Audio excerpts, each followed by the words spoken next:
আমল গ্রহণযোগ্য না।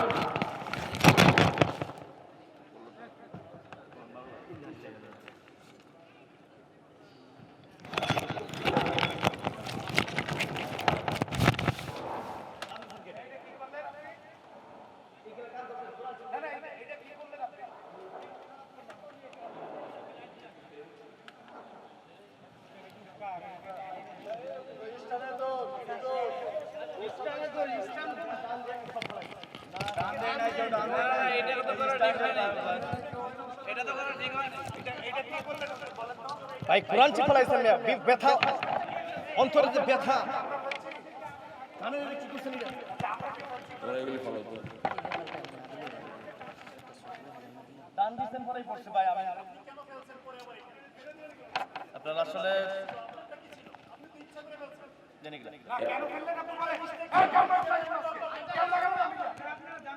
আমি একটা কথা বলি শুনেন, ভাই আপনারা কেন এত ছোট টেবিলে কেন ই করলেন?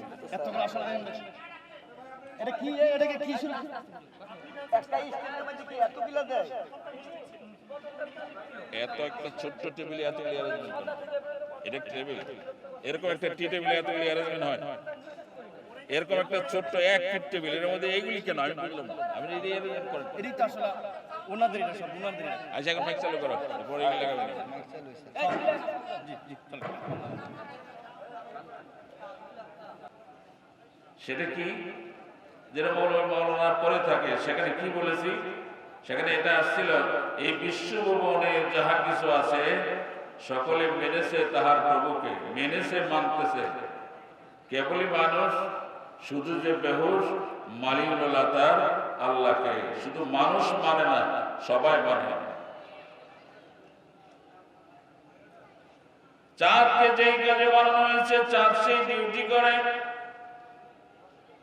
সূর্যকে যেই কাজে বানাইছে সূর্য সেই ডিউটি করে, গাছ মাছ তরুলতা সাগর মহাসাগর যত কিছু বানানো হয়েছে সব তার মালিকের অর্ডার মেনে চলে।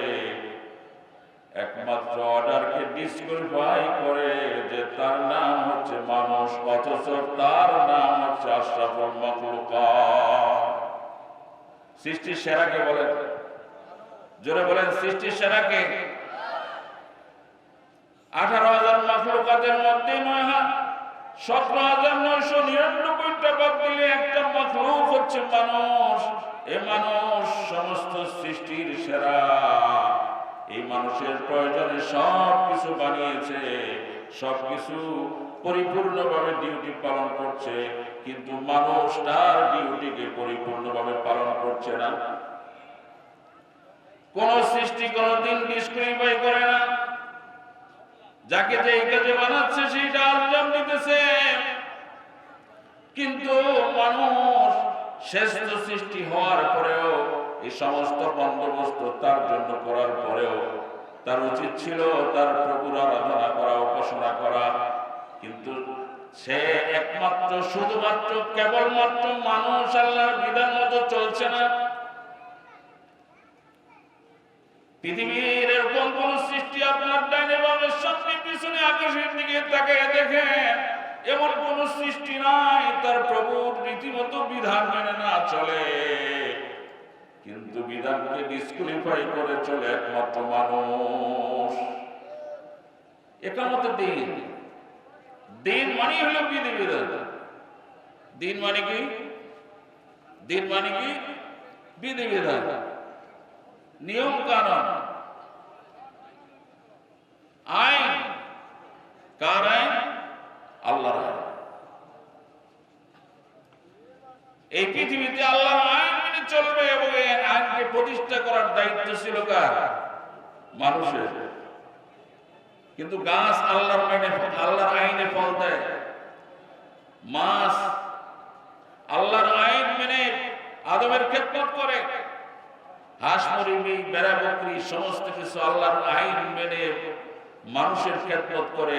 সবার খেদমত নিয়ে আমার যার আইন মেনে চলার কথা ছিল একমাত্র আমি, সে আল্লাহর আইনের বিরোধী চলি। বলেন ঠিক না বেঠিক? আমি একমাত্র ডিসকোয়ালিফাই করে চলছি, কিন্তু আমার নাম তো আশরাফুল মাখলুকাত। আপনি দিনকে কয়েক করতে নিতে পারেন। আপনি যখন নামাজে আমরা যখন পড়ি তখন কি পড়ি? মালিকি ইয়াউমিদ্দিন, মালিকি ইয়াউমিদ্দিন। এখানে দিন শব্দের অর্থ হলো প্রতিদান দিবস, বিচার দিবস। এখানে দিন অর্থ প্রতিদান দিবস। তাহলে দিন শব্দের অর্থ হলো প্রতিদান। যেদিন আমাদেরকে একদিন প্রতিদান দেওয়া হবে, আমরা প্রত্যেক নামাজে প্রতি রাকাতে এটা পড়তেছি আলহামদুলিল্লাহি রাব্বিল আলামিন আর রহমানির রহিম মালিকি ইয়াউমিদ্দিন। এই দিন শব্দের অর্থ হলো প্রতিদান। আবার অন্য জায়গায় বলছেন আল্লাহ তাআলা কোরআনে কারীমে সূরা আলে ইমরানে ইন্নাদ দীনা ইনদাল্লাহিল ইসলাম, ইন্নাদ দীনা ইনদাল্লাহিল ইসলাম। একমাত্র, কেবলমাত্র, শুধুমাত্র আল্লাহ রাব্বুল আলামিনের মনোনীত জীবন ব্যবস্থার নাম হলো ইসলাম। ইসলাম আল্লাহর মনোনীত জীবন ব্যবস্থার নাম। মুসলমানের আল্লাহ ঠিক, রসুল ঠিক, কোরআন ঠিক, প্রত্যেকটা জিনিস দলিল প্রমাণ সম্বলিত, আল্লাহ রাব্বুল আলামিনের মনোনীত, আল্লাহ রাব্বুল আলামিনের প্রেরিত দিন জীবন ব্যবস্থার নাম হচ্ছে ইসলাম। এখানে ইসলামকে দিন অর্থে ব্যবহার করা হয় নাই, ধর্ম অর্থে ব্যবহার করা হয় না। ইসলাম শুধু সাধারণ ধর্মের নাম নয়। গতানুগতিক অন্য ধর্মের মতো ইসলাম শুধু গতানুগতিক ধর্মের নাম নয়, বরং ইসলাম হচ্ছে সার্বজনীন এরকম একটি আইন কারণের বিধি বিধানের নাম, যেটা মানুষকে ইহকাল এবং পরকাল দোনো জগতে শান্তির গ্যারান্টি দিতে পারে। জোরে সরে বলেন সুবহানাল্লাহ। এটার বাইরে কোনো আমল গ্রহণ করব না।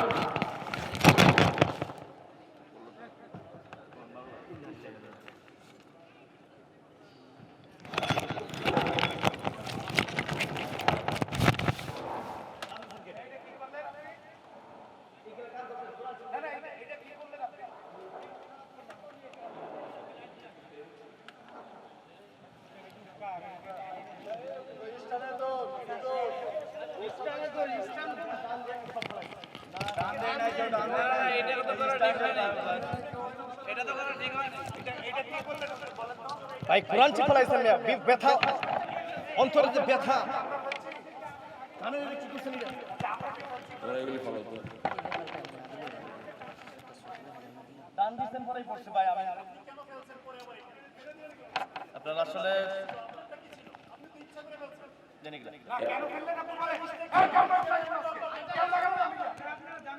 আমি একটা কথা বলি শুনেন ভাই, আপনারা কেন এত ছোট টেবিলে কেন ই করলেন? এতগুলো আসলে এটা কি, এটাকে কি শুরু একটা স্ট্যান্ডের মধ্যে কি এতগুলো দেয়? এত একটা ছোট্ট টেবিলে এত অ্যারেঞ্জমেন্ট কেন? এটা টেবিল, এরকম একটা টি টেবিলে এত অ্যারেঞ্জমেন্ট হয়? এরকম একটা ছোট্ট 1 ফিট টেবিল, এর মধ্যে এইগুলি কেন? আমি বুঝলাম না। আমি এটাই তো আসলে ওনাদের, এটা সব ওনাদের। আচ্ছা, এখন মাইক চালু করো, পরে এগুলি লাগাবে না। জি জি চলো। যাই হোক, এখানে একটু আমরা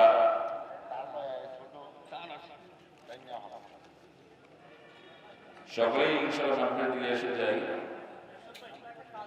যেটা বলতেছিলাম, দিন শব্দের অর্থ হলো আইন বিধান।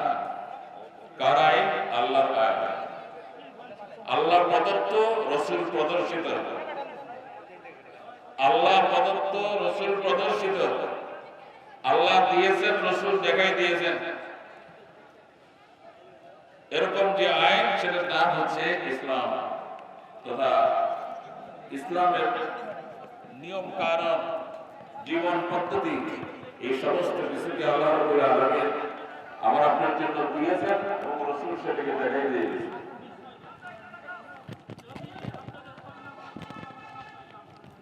আপনারা দরকার নাই ভাই আমাদের এখন না করে আপনার মাহফিলকে কমপ্লিট করেন। ভাই সবাই বসেন, একটু বসেন। আমরা একটু গন্ডগোল না করি, এটা কি এরকম বলে দেবো? একটু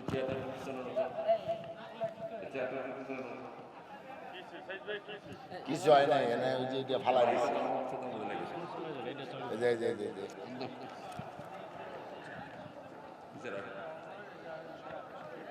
স্টেজের একটু সমস্যা আছে।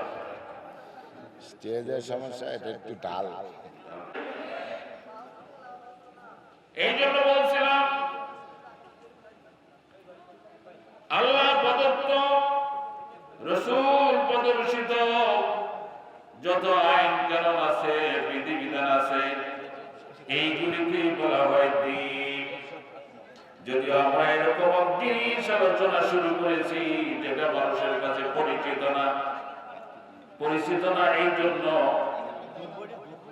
ভেজালে চলতে চলতে আসল জিনিস হারিয়ে গেছে। আমার আপনার কাজ ছিল পৃথিবীতে আল্লাহর বিধিবিধানকে নিজের ব্যক্তি জীবনে, পরিবার জীবনে, সমাজ জীবনে, রাষ্ট্র জীবনে আল্লাহ রাব্বুল আলামিন আমাকে খলিফা বা প্রতিনিধি করে পাঠিয়েছে আল্লাহর জমিনে আল্লাহর দ্বীন কায়েমের প্রচেষ্টা করার জন্য। আমাদের একটা স্লোগান আছে না? স্লোগানটা কি? আমরা অনেক সময় বলি আল্লাহর আইন চাই, সৎ লোকের শাসন চাই, বলি না?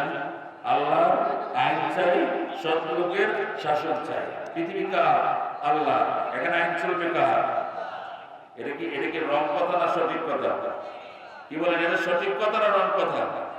এটা আমি আপনি আমার ব্যক্তিকে ঠিক করব, তারপরে পরিবারকে করব, তারপরে পাড়া হবে, পাড়া থেকে মহল্লা হবে, তারপরে ওয়ার্ড হবে, তারপরে ইউনিয়ন হবে, তারপরে উপজেলা হবে, থানা হবে, তারপরে জেলা হবে, তারপরে বিভাগ হবে, প্রদেশ হবে, দেশ হবে। সর্বস্তরে আগে ব্যক্তি থেকে এই দ্বীনের আমলগুলিকে নিজের মধ্যে আনতে হবে। তাহলে দ্বীন শব্দের অর্থ হইল বিধিবিধান, আইন। কার আইন? আল্লাহর আইন। জোরে বলেন, কার আইন? আল্লাহর আইন। আর একামত শব্দের অর্থ প্রতিষ্ঠা করা। কি করা? প্রতিষ্ঠা করা। আমরা বলি না নামাজ কায়েম করা। নামাজ কায়েম করা আমরা বলি না? কায়েম অর্থ চারটা শিখার আগে ওয়াজ কিছু ভাষায় নেওয়ার চেষ্টা করবে। কায়েম অর্থ কটা? চারটা। এক নম্বরে কায়েম অর্থ হইল বালেগ হওয়ার পর থেকে মৃত্যু পর্যন্ত ফরজ, ওয়াজিব, সুন্নতে মুআক্কাদা এই সমস্ত নামাজগুলিকে না ছাড়া, এটার নাম হচ্ছে নামাজ কায়েম করার এক অর্থ। বালেগ হওয়ার পর থেকে মৃত্যুর পূর্বক্ষণ পর্যন্ত একটা নামাজকেও ছাড়া যাবে না, এটা হলো কায়েম করার এক অর্থ। দুই নম্বর কায়েম করার অর্থ হলো জামাতের সাথে নামাজ আদায় করা। জামাতের সাথে নামাজ আদায় করা, এটা হলো কায়েম শব্দের আরেক অর্থ। তারপরে তিন নম্বরে কায়েম শব্দের অর্থ হইল ফরজ, ওয়াজিব, সুন্নত, মুস্তাহাব, জায়েজ, নাজায়েজ, হারাম, হালাল এগুলি সমস্ত কিছু জেনে বুঝে তারপরে নামাজ আদায় করা। নামাজের মধ্যে 13টা ফরজ আছে, 14টা ওয়াজিব আছে, 12টা সুন্নতে মুআক্কাদা আছে, এরকম 21টার মতো মুস্তাহাব আছে। এই সমস্ত কিছু জেনে বুঝে তারপরে নামাজ কায়েম করা, এটা হলো কায়েম শব্দের 3 নম্বর অর্থ। এক নম্বর অর্থ হলো বালেগ থেকে মৃত্যু পর্যন্ত, 2 নম্বর অর্থ হলো জামাতে পড়া, 3 নম্বর অর্থ হলো মাসালা জেনে হালাল হারাম ওয়াক্ত বুঝে তারপরে ফরজ, ওয়াজিব, সুন্নাত মেনে নামাজ আদায় করা, এগুলো কায়েম শব্দের 3 নম্বর অর্থ। আর 4 নম্বর অর্থ হলো যেটা আমরা বলি নিজে পড়া আরেকজনকে পড়া। 4 নম্বরের জায়গায় অর্থ হলো নিজে পড়বে আরেকজনকে আদেশ করবে, কিন্তু এর আগে কায়েম শব্দের অর্থ হচ্ছে 3টা। তো মোট কায়েম শব্দের অর্থ কয়টা? 4টা। গেল এটা এক কথা। ছোট ছোট বেগে বেগে কথাগুলো বলছি। এই পৃথিবীতে আমরা যে যত ভালো কাজই করি না কেন, যদি সেটা আল্লাহর হুকুম মতো, রাসূলের দেখানো আইন মতো না হয়, তাহলে সেটা কখনো গ্রহণযোগ্য না। আল্লাহ রাব্বুল আলামিন কোরআন কারীমে ইরশাদ করেছেন, ওয়া মান ইয়াবতাগি গায়রাল ইসলামি দীনান ফালান ইউকবালা মিনহু ওয়া মান ইয়াবতাগি গায়রাল ইসলামি দীনান। যদি কেউ এরকম কোন কাজ করে যেটা ইসলামে নাই কিন্তু দেখতে ভালো, কাজটা ভালো কিন্তু ইসলামে নাই, ফালাই ইউকবালা মিন, লামে তাকিদ নুন তাকিদ ব্যবহার করে আল্লাহ রাব্বুল আলামিন বলছেন তার এই কাজ কখনো গ্রহণযোগ্য হবে না। দেখতে খুব সুন্দর, মানুষ বলবে ভালো কাজই তো করছে, কিন্তু এটা রাসূলের যুগে ছিল না, রাসূলের যুগে ছিল না। এরকম কোন কাজ কেউ করলো যে ইসলাম সমর্থন করে না, ইসলামে গ্রহণযোগ্য নয়, ফালাই ইউকবাল মিন, এটা গ্রহণ করা হবে না, কবুল করা হবে না। ওয়াহুল ফিল আখিরাতি লামিনাল খাসিরিন, আর পরকালে এটার জন্য সে ক্ষতিগ্রস্ত হবে। আমাদের সফলতা হচ্ছে আমাদের দ্বীনের মধ্যে, ধর্মের মধ্যে সফলতা। এই ধর্মের বাইরে চলার কোনো সুযোগ নাই।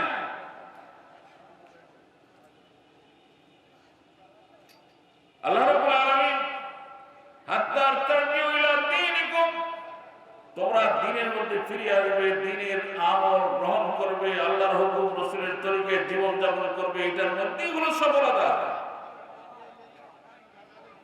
আল্লাহর রহমত তোমার গজব থেকে বাঁচার লাইন দুইটা। রাসূল সাল্লাল্লাহু আলাইহি ওয়াসাল্লাম বিদায় হজ্জের ভাষণে বলছেন আমি দুইটা জিনিস রেখে যাইতেছি তোমাদের কাছে। কয়টা জিনিস? তারাক্তু ফীকুম আমরাইন, আমি তোমাদের কাছে দুটো জিনিস রেখে যাইতেছি। লান তাদিল্লু মা তামাসসাকতুম বিহিমা, তোমরা পর্যদুষ্ট হবে না, পরাজিত হবে না, লাঞ্ছিত হবে না, অপমানিত হবে না, তোমরা উদ্বাস্ত হবে না, তোমরা শরণার্থী হবে না, তোমরা ভূমিহীন হবে না, তোমরা কখনো জুলুমের শিকার হবে না, যদি এই দুইটা জিনিসের উপরে তোমরা কায়েম থাকতে পারো। কয়টা জিনিস? একটার নাম কোরআন, আর একটার নাম হচ্ছে হাদিস। একটা কোরআন, আর একটা নাম কি? রেলগাড়ি চলে, আপনাদের এখানে রেল লাইন আছে, আপনারা দেখেন দুটা সমান্তরাল লাইনের উপরে রেল লাইনের দুটা পাতকে ফিটিং করা হয়েছে, এটার উপর রেল লাইনটা ইন্টারসিটি ট্রেন কমলাপুর থেকে ছেড়ে 5 ঘন্টা 4 ঘন্টা 6 ঘন্টার মধ্যে চট্টগ্রাম পৌঁছে যায়। তার লাইনটা হচ্ছে সমান্তরাল, কখনো যায় এটা ব্রডগেজ হয়ে যায় না, কখনো যায় শর্টগেজ হয়ে যায় না। ঠিক এই দুনিয়ার মানুষেরা তোমরা জেনে রাখো, তোমাদের জিন্দেগির চলার লাইন হচ্ছে পাথ, হচ্ছে দুইটা পাথর উপরে রেলগাড়ি যেমন চলে যায়, মুহূর্তের মধ্যে এটা কমলাপুর থেকে চলে চিটাগাঙ্গে যায়, বেড়ে যায়। ঠিক তোমার জিন্দেগির চাকা যদি এই দুইটা জিনিসের উপরে স্থাপন করতে পারো, এই দুইটা পাথরের উপরে যদি তোমার জীবনের চাকাকে ফিট করতে পারো, একটা হচ্ছে কোরআন, আর একটা নাম কি বলে? হাদিস। এই দুইটার উপরে যদি তোমার জিন্দেগির 3.5 হাত ভরির চাকাকে ফিট করে দিতে পারো, তাহলে এটার উপরে তোমার চাকা ফিট করার কারণে এই গাড়িটা চলবে, মসজিদের দরজা থেকে চলা শুরু করবে, আল্লাহর জান্নাতের গেটের আগে এই ট্রেন আর কোনোদিন ছাড়বে না, থামবে না। বলেন সুবহানাল্লাহ। ওয়াজ বুঝেন? ওয়াজ বুঝেন কিনা? দুইটা পাতের উপরে ট্রেন চলে, যেমন কমলাপুর থেকে ছেড়ে চট্টগ্রাম চলে যায়, সেটা এই কোরআন এবং হাদিসের পাতের উপরে যদি 3.5 হাত ভরি তোমার গাড়িটাকে স্থাপন করে দিতে পারো, তাহলে এই গাড়ি তোমার দরজা থেকে শুরু করবে চলা, এটা জান্নাতের গেটের আগে আর কোথাও ভিড়বে না। বলেন সুবহানাল্লাহ। রহমত আসার লাইন দুইটা। কয়টা? রহমত আসে কয় লাইনে? আল্লাহর রহমত পাইতে হইলে আল্লাহর আইনের গ্রন্থ কোরআন আর এই আইন গ্রন্থের ব্যাখ্যা হাদিস, এই দুইটার ভিত্তিতে মানুষের উপরে রহমত আসবে। আল্লাহ কোরআনে কারীমে ইরশাদ করেছেন, ওয়ানাজিলু মিনাল কোরআনি মা হুয়া শিফাউ ওয়া রাহমাতুল লিল মুমিনিন। কোরআন রহমত। কোরআন কি? রহমত। কোরআন কি? রহমত। আল্লাহ কারীম। আল্লাহ কি? করিম। করিম মানে সম্মানিত। জিবরাইল কারীম, রাসূল কারীম, কোরআনে কারীম, আজরুল কারীম। কথাগুলি মনে রাখবেন, কথা বলে ডিস্টার্ব করবেন না। কোরআন কারীম, আল্লাহ কারীম, আল্লাহ সম্মানিত। তার থেকে আসছে কোরআনে কারীম।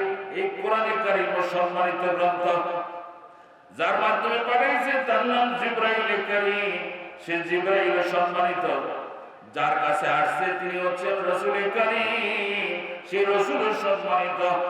ঠিক এই পৃথিবীর মানুষ যারা এই কোরআনকে গ্রহণ করবে, আল্লাহর আইন গ্রন্থ হিসেবে বিশ্বাস করবে, আমল করবে, এই কোরআনকে মেনে চলবে, আল্লাহর হুকুমকে রাসূলের দেখানো পদ্ধতিতে যারা মেনে চলবে, এরা পৃথিবীতে সম্মানিত হবে আজরুন কারীম, এবং তাদেরকে মুদখালান কারীমা, সম্মানজনকভাবে তারা জান্নাতে প্রবেশ করে যাবে। বলেন সুবহানাল্লাহ।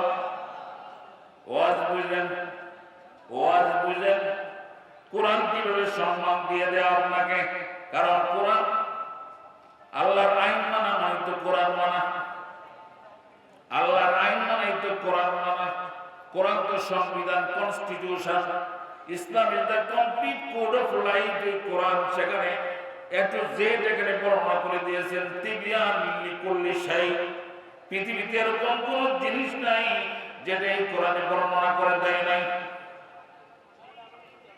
আল্লাহ কোরআনে বলছেন মা ফাররাতনা মিন কিতাবিল্লাহি মিন শাই। আমি আল্লাহ রাব্বুল আলামিন কোনো কিছু বাদ দেই নাই। আবার বলছেন তিবিয়ানান লিকুল্লি শাই, আমি সব কিছু বর্ণনা করে দিয়েছি।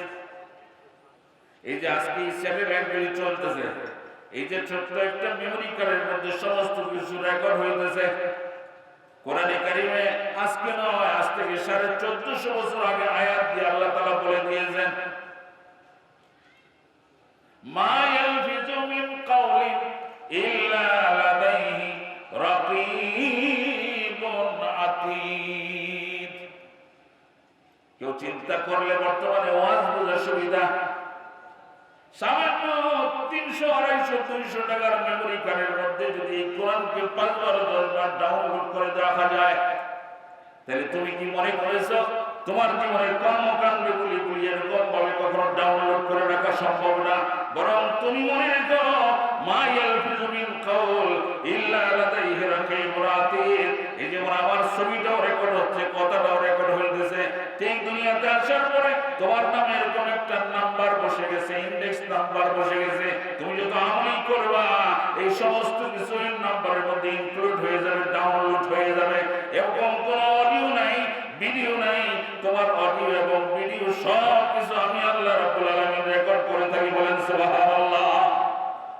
আমাদের কাজে দুজন ফেরেশতা বসায় রেকর্ড করে, কিরামান কাতিবিনা ইয়ালামুনা মা তাফআলুন। কি বলেন? নাম কি? কিরামান কাতিবিন। দুজন ফেরেশতা দুই কাজে আছে, অডিও করছে, ভিডিও করছে। কাজে বলছিলাম রহমত আসে 2 লাইনে। 1 নম্বর রহমত আসে কোরআনের লাইনে, 2 নম্বর রহমত আছে রাসূলের লাইনে। রাসূলের ক্ষেত্রে বলা আছে ওমা আরসালনাকা ইল্লা রাহমাতাল লিল আলামিন। কোরআনের রহমত, রাসূলের রহমত।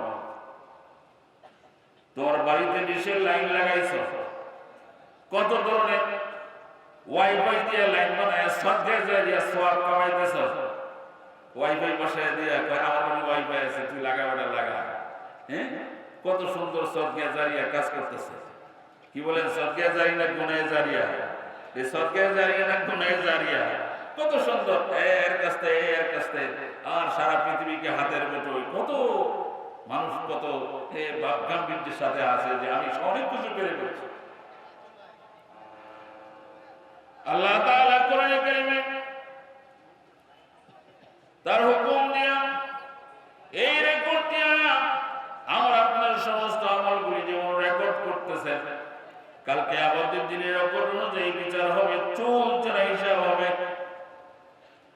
এতে কোনো কেউ পার পাবে না।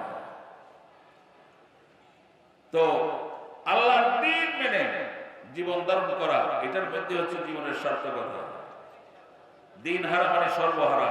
কথাটা বলেন, কি বলছি? দিন হারা মানে, এখন মানুষ অনেক সময় বলে যে হুজুর এটা কি অপরিচিত একটা ওয়াজ করতেছে। দিন মানে কি? আল্লাহর আইন। আপনি পৃথিবীতে অবস্থান করবেন, আমি পৃথিবীতে অবস্থান করব, আমার জীবনে 24 আওয়ার্স আল্লাহর আইন রাসূলের তরিকার ভিতরে চলা দরকার। কি বলেন, ঠিক না বেটে? তার বাইরে চলার কোনো সুযোগ নাই। দুনিয়া বলা হয়েছে যে এটা ইমানদারের জন্য দুনিয়াটা হচ্ছে একটা জেলখানা। আর বেঈমান যারা ইসলাম মেনে চলে না তাদের জন্য দুনিয়াটা হচ্ছে একটা জান্নাত। আর দুনিয়া সিজনুল লিল মুমিন ওয়া জান্নাতুল লিল কাফির। দুনিয়াতে মুমিন মরে গেলে বেঁচে গেল, আর বেদিন মরে গেলে ধরা গেল। বলে ঠিক না বেদি?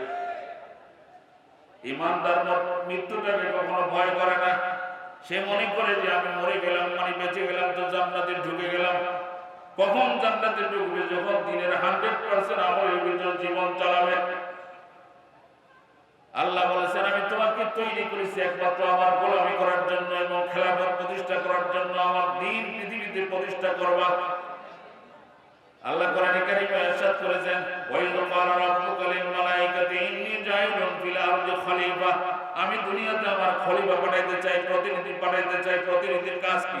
প্রতিনিধির কাজই হলো দ্বীনের প্রচার করবে, মানুষের কাছে দ্বীনের দাওয়াত দিবে। কারণ দ্বীন নাই তো কিচ্ছু নাই। এই মুসলমানের দ্বীন সবচেয়ে বড়। দ্বীনের আইনের ভিতরে তাকে চলতে হবে এবং এটার ভিতরেই তার সফলতা। আর দিন নাই তো এটার ভিতরে ব্যর্থতা। আমরা খারাপের মধ্যে চলতে চলতে এখন ভালোটাকে হারিয়ে ফেলেছি। নকল কি খাইতে খাইতে এখন আসল কি খাইলে পেট খারাপ করে। কি বলেন ঠিক না বেটি? আসলে কি গিয়ার দোষ না আমি নকলটা খেয়ে পেট বানিয়ে ফেলেছি এরকম? আপনি দেখেন নামাজের ওয়াজ করলে কেউ বাধা দেয় না, রোজার ওয়াজ করলে কেউ বাধা দেয় না, জিকিরের ওয়াজ করলে কেউ বাধা দেয় না। জিকির করতে করতে প্যান্ডেলের উপরে বাসের উপর দিয়ে দৌড়াইতে থাকবে, কেউ কোনোদিন বাধা দেবে না। ইয়ার দিন কায়েমের ওয়াজ করেন, একামতের দিনের ওয়াজ করেন, এটার বাধার অন্ত নাই। কারণ কি? সেই আমলে তারা ভালোই বুঝতো রাসূল আকরাম সাল্লাল্লাহু আলাইহি ওয়াসাল্লাম 40 বছর বয়সে আগ পর্যন্ত তার চরিত্রকে ফুটিয়ে তুলছেন মানুষের কাছে। তারা তাকে আলামিন বলে ডাকতো। কিন্তু যেদিন তিনি বলতেছেন যে লা ইলাহা ইল্লাল্লাহ, একমাত্র আল্লাহর দ্বীন পৃথিবীতে চলবে, ইন্নাদ দীনা ইনদাল্লাহিল ইসলাম, তখন সবার কাছে তিনি খারাপ হয়ে গেছেন। এই মানুষটা সবার কাছে ভালো মানুষ ছিল, যে সবার কাছে তিনি সবচেয়ে খারাপ মানুষে পরিণত হয়ে গেছে। কেন? তিনি যখন বলছেন একামতের দ্বীনের কথা, যে আমার আল্লাহর আইন চলবে এবং কোরআনের শাসন চলবে, আমার আল্লাহর কোরআন এবং রাসূলের সুন্নাহ, এই দুইটার উপর তোমাদেরকে চলতে হবে, আর সব বাতিল। এটা যখন বললো তখনই তাদের কাছে খারাপ হয়ে গেল। এখন কেউ তাকে পাগল বললো, কেউ তাকে জাদুকর বললো, কেউ তাকে এরকম ভাবে দিল ছুড়লো, কেউ থুতু নিক্ষেপ করলো, রাস্তায় কাটা বিছিয়ে দিল, তার উপরে ময়লা আবর্জনা ফেলতে লাগলো, নামাজরত অবস্থায় তার উপরে এরকম অত্যাচার করতে লাগলো, তার সাহাবীদের উপর অত্যাচার করতে লাগলো, তাদেরকে জ্বলন্ত আগুনের ভিতরে সেখানে তাদেরকে শোয়াই রেখে তাদের চর্বিগুলি রক্তগুলি দিয়ে আগুন নিভিয়ে দিতে থাকলো। এরকম ভাবে তাদের গলার মধ্যে রশি বেঁধে তাদেরকে চালাইতে লাগলো। কেন? তারা কি চেয়েছিল? তারা তো সংখ্যা অনেক কম ছিল, নগণ্য ছিল, কিন্তু কেন? তারা দিন 100% গ্রহণ করেছিল বলে আজও পর্যন্ত এই দিনের দাওয়াত যদি আপনি দিতে যাবেন, তাহলে আপনার উপরে বাধার অন্ত থাকবে না, বিভিন্ন দিক থেকে বাধা আসবে। এই জন্য দিন থেকে আপনাকে আমাকে পৃথক করার ষড়যন্ত্র চলছে, ধর্ম থেকে আমাদেরকে পৃথক করার ষড়যন্ত্র চলছে। সারা পৃথিবীর সমস্ত মিডিয়াগুলি সমস্ত কিছু মুসলমানের দিন থেকে তাকে আলাদা করার চক্রান্তে লিপ্ত। সবাই তাকে ধর্ম থেকে দিন থেকে আলাদা করতে চক্রান্তের মধ্যে লিপ্ত। যত তাকে ধর্ম থেকে পৃথক করা যাবে, যত ধরনের এই ইন্টারনেট সিস্টেমের যত কিছু আছে সবকিছু এটা ঈমানের জন্য উপকার না অপকার, দিনের জন্য এটা উপকার না অপকার। দিন তো তার দিনই পরিবেশে চলার, ওইটার পরিবেশটাকে নষ্ট করে দেওয়ার জন্য হাতিয়ার। কিন্তু এই সমস্ত কিছু দিয়া আমাকে আপনাকে তারা আমাকে ধর্ম থেকে পৃথক করছে, ধর্মের নিয়ম কানুন থেকে পৃথক করছে। আজকে সবাইকে এঙ্গেজ করে দিয়েছে, তারা খারাপ কাজের মধ্যে এঙ্গেজ হয়ে যাচ্ছে, ধর্মের পথের মধ্যে না। আমাকে আপনাকে ধর্ম থেকে, দিন থেকে, দিনের আইন থেকে যত আপনাকে দূরে সরা সম্ভব তত আপনাকে সমস্ত কিছু থেকে বরবাদ করে আপনাকে বরবাদের মধ্যে ফেলে দেওয়া সম্ভব, ছুঁড়ে ফেলে দেওয়া যায়। যত আপনাকে ধর্ম থেকে, ধর্মীয় আইন কান থেকে বিচ্ছিন্ন করা যায়। মাছের জন্য যেমন প্রাণীর প্রয়োজন আছে, মানুষের জন্য দিনের প্রয়োজন আছে, দিনের আইন কানুনের প্রয়োজন আছে, বলে ঠিক না বেঠিক? মাছ পানি ছাড়া কখনো চলতে পারে না। অল্প পানিতে বলে সে ছটফট করে, ডাঙ্গায় উঠলে সে লাফাইতে থাকে আর কোন সময় পানি চায়। ইমানদারের ইমানদার যদি আমরা প্রকৃতপক্ষে হতে পারতাম, তাহলে আল্লাহর আইন এবং রাসূলের সুন্নাহ, আল্লাহর আইন এবং রাসূলের সুন্নাহ, এই দুইটার ভিতরে, এই আইনের ভিতরেই হচ্ছে আমাদের জন্য কল্যাণ। এটার মধ্যে থাকা আমাদের জন্য সবচেয়ে বড় আসানির মধ্যে থাকা। আর যদি এটার থেকে বাইরে যায়, মাছ যেমনি ভাবে ওই পানিতে ডাঙ্গা উঠে গেলে সে আরাম পায় না, ঠিক আমার জন্য এরকম সটফটি নিয়ে আসার কথা ছিল। কিন্তু আমি এই হাল জামানার সমস্ত কিছুর সাথে মিশে গিয়ে ধর্মীয় ঐতিহ্য থেকে আমাকে নিজেকে হারিয়ে ফেলেছি। এই জন্য আমাকে দিন কি জিনিস সেটা আমাকে চিনতে পারছি। আজকে দিনের দ্বারক যারা ধর্মের পক্ষে কাজ করে, সেই সাহাবদের আমলে যারা ছিলেন, আজও পর্যন্ত যদি আমরা দিন কায়েমের ব্যাপারে কাজ করেন, তাহলে আপনার উপরে দেখবেন বিভিন্ন দিক থেকে অত্যাচার, নির্যাতন, এগুলি স্টিম রোল আপনার উপরে পড়ে আসবে। হযরত ওমর রাদিয়াল্লাহু তাআলা আনহু, তিনি তার খালার ছাগল চড়াইতেন। ছাগল কি চড়াইতেন? ছাগল চড়াইতেন। ওমর রাদিয়াল্লাহু তাআলা তার খালার ছাগল চড়াইতেন। একটা এদিকে চলে যায়, একটা এদিকে চলে যায়। তার খালা বলতো, ওমর তুই কি করে ভাত খাবি, কি করে তোর সংসার চলবে? তুই তো দুটা ছাগল চড়াইতে পারিস না, একটা ছাগল এদিকে চলে যায়, একটা ওদিকে চলে যায়, কি করে তোর সংসার চলবে? তুই কিরকম পুরুষ মানুষ হইলি? সে ওমর রাদিয়াল্লাহু তাআলা আনহু, ওমর ইবনে খাত্তাব যখন ইসলাম ধর্ম গ্রহণ করলো, আল্লাহর আইনের ভিতরে যখন ঢুকে গেল, এরকম শ্রেষ্ঠ শাসকে পরিণত হয়ে গেল। ৯৯ লক্ষ বর্গ কিলোমিটারের আমির খলিফা ছিলেন। বলেন সুবহানাল্লাহ। তার মুখের কথায় দরিয়ায় জোয়ার ভাটা বসে যেত, নীল দুনিয়ার পানি বসে না। তিনি চিঠি লিখে পাঠাইলেন। চিঠির মধ্যে লেখা ছিল, ইয়া আইয়ুহান নীল ইজরি বিআমরিল্লাহ, এ নীল নদ আল্লাহর নামে জারি হয়ে যাও। ফাইল্লাম তাজিরি, যদি জারি না হও, ফাখরুজ মিন মিসরা, এই মিশর থেকে তুমি বের হয়ে যাও। বলে আল্লাহু আকবার। বলে যে তুমি যদি জারি না হও, একটা চিঠির টুকরা মাত্র নিয়া এই বদ্ধ নদীর মধ্যে, যেটার মধ্যে জোয়ার ভাটা বসে না, চর পড়ে গেছে, সে ওমরের মতো এরকম ধর্মের অনুশাসন মেনে নিয়ে এত বড় শাসকে পরিণত হয়েছিলেন। তার মুখের কথায় ছাগল তো দূরের কথা, ৯৯ লক্ষ বর্গ কিলোমিটারের এরকম সমস্ত মানুষগুলি তার অর্ডারে চলত। এমনকি তার অর্ডারের উপরে দরিয়ার মধ্যে জোয়ার ভাটাও কায়েম হয়ে গিয়েছিল। বলেন সুবহানাল্লাহ। কি ছিল তা? আমার কথা আজকে আমার সকলে বকরিতে চলে, শুনে না।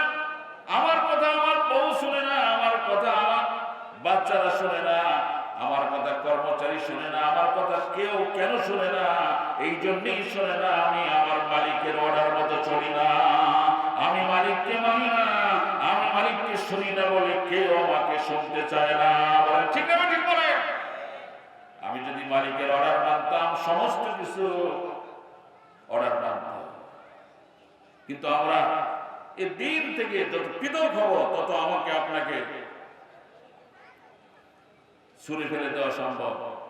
এই জন্য যত চক্রান্ত দেখবেন, ধর্মকে খাটো করা চক্রান্ত, যাতে আমাকে আপনাকে নিঃশেষ করে দেওয়া যায় এবং আমাকে আপনাকে ধর্ম থেকে এরকম বিলুপ্ত করা যায়। শুরুতে বলেছিলাম, আমরা নামাজের ওয়াজ করলে বাধা দেয় না, রোজার ওয়াজ করলে বাধা নাই, জিকিরের ওয়াজও বাধা নাই। কিন্তু আপনি দেখবেন অন্য যে কোনো খানকার ওয়াজে কোনো বাধা দেয় না কেউ। আজিমুস শান ওইগুলির মধ্যে কেউ বাধা দেয় না। আজকে কারণ আমি খানকা বানাইলে এখানে কোনো বাধা হবে না। কিন্তু আপনি যদি সেখানে ধর্মের লাগাম লাগাইতে চান, তাহলেই বাধা আসবে। আপনাকে বিভিন্ন উপসর্গে বিভিন্ন নামে আপনাকে নামকরণ করা হবে। কারণ আপনি হকটা বলতে গেছেন, এই বেদাতের বিরুদ্ধে কথা বলতে গেছেন। দেখেন, ইসলামের সবচেয়ে বেশি ক্ষতি করেছে তিন ধরনের লোকেরা। তিন ধরনের লোকেরা। এক নম্বরে ক্ষতি করেছে ইসলামের অত্যাচারী শাসকেরা। দুই নম্বরে ইসলামের সবচেয়ে বেশি ক্ষতি করেছে বেদাতি আলেমরা। তিন নম্বরে ইসলামের সবচেয়ে বেশি ক্ষতি করেছে বন্ড পীরেরা। বলেন ঠিক না বেটি? কয়জনের নাম পেয়েছি? কয়জনের নাম? ও আজ এখানে না মিলে বাসায় যেয়ে মিলাইবেন, বাসায় যেয়ে মিলাইবেন। এই তিন শ্রেণীর কারণে আল্লাহর হুকুমকে বাস্তবায়ন করা যায় না। প্রথম গ্রুপেরটা নাই বললাম, আপনি বাসায় মিলাই। দ্বিতীয় গ্রুপে বেদাতি আলেমরা, দিন ক্যাম্পের ওয়াজ কোনোদিন করে না। যে ওয়াজ করলে লাউ কুমড়া কদু এরকম কিছু পাওয়া যাবে না, এরকম অনেক কিছু থেকে বঞ্চিত হবে, ওই ওয়াজ তারা করে না। বিভিন্ন ধরনের কাহিনী বলে এরাও কান্দা, আমিও কান্দে, হুজুরও কান্দে। কিসের জন্য কান্দলো? ওয়াজের পরেই তার মনে না, এই ওয়াজ করে চলে যায়। কিন্তু দিন ক্যাম্পের ওয়াজ করলে পরের বছর দাওয়াত পাইব না, এই জন্য সেই ওয়াজ করে না। আমার তো এই মাদ্রাসায় ছোটবেলা এখানেই হাফ ক্যাম্প করে প্রথম আসছি, তারপরে ফুল পেনে লঙ্গিতে গেছি। কাজে আমি কইতেছি দাওয়াত না দিলেও সমস্যা নাই। একামতের দিন, দিনকে প্রতিষ্ঠা করার কথা এটা বলে না। আবার আলেম আছে তিন প্রকারের। একটা হলো সরকারি আলেম, একটা হলো তরকারি আলেম, একটা হলো দরকারি আলেম। সরকারি আলেম তো বুঝেনি কি আলেম। কাবা শরীফেও সে উল্টা পাল্টা কয় যে এটার নাম নাকি কি বলছে, যাক আপনারাই কইলেন, আমি কইলাম। তো এটা হলো সরকারি আলেম। একটা তরকারি আলেম, ওই যে বেগুন আর কদু ওই দিয়ে একটা ডাইল খিচুড়ি বানাই গেছি, তরকারি আছে না, যে কোনো তরকারির সাথে কাটে, তার নাম কি? আলু। এর নাম কি?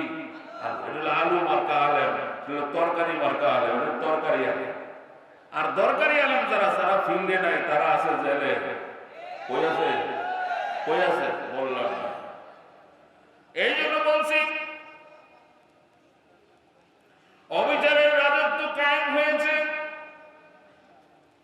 পৃথিবী থেকে। যারা জালেমবাজ, যারা অবিচার করে, জুলুম করে, অত্যাচার করে, তারা সকলেই মিলে আজকে দরবেশ সাজিয়ে গিয়েছে। কিন্তু যারা বুজুর্গ, এদের নামে চুরি বাটপারি বিভিন্ন রকমের অপবাদ দিয়ে দেওয়া হচ্ছে। বলেন ঠিক না ভাই?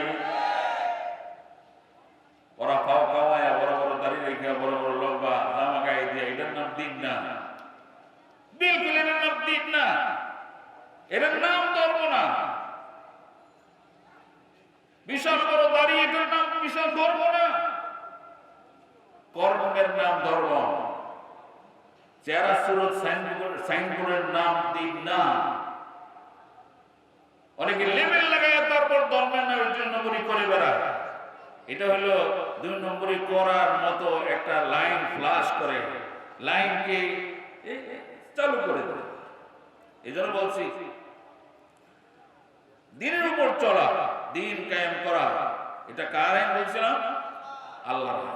আল্লাহর আইনের বাইরে চলার কারো, আল্লাহর অক্সিজেন ছাড়া কেউ আছে?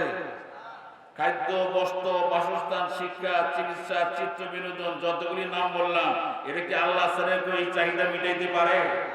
তাহলে আল্লাহ যদি সব কিছু মিটাইতে পারে, আমাকে তৈরি করছে আল্লাহ, আমাকে সৃষ্টি করছে, পাঠাইছে, রাত বাঁচাইতে পারে, মারতে পারে, অক্সিজেন সহ সমস্ত খাদ্য 24 আওয়ার যা চাহিদা আমার সমস্ত কিছু পূরণ করতে পারে।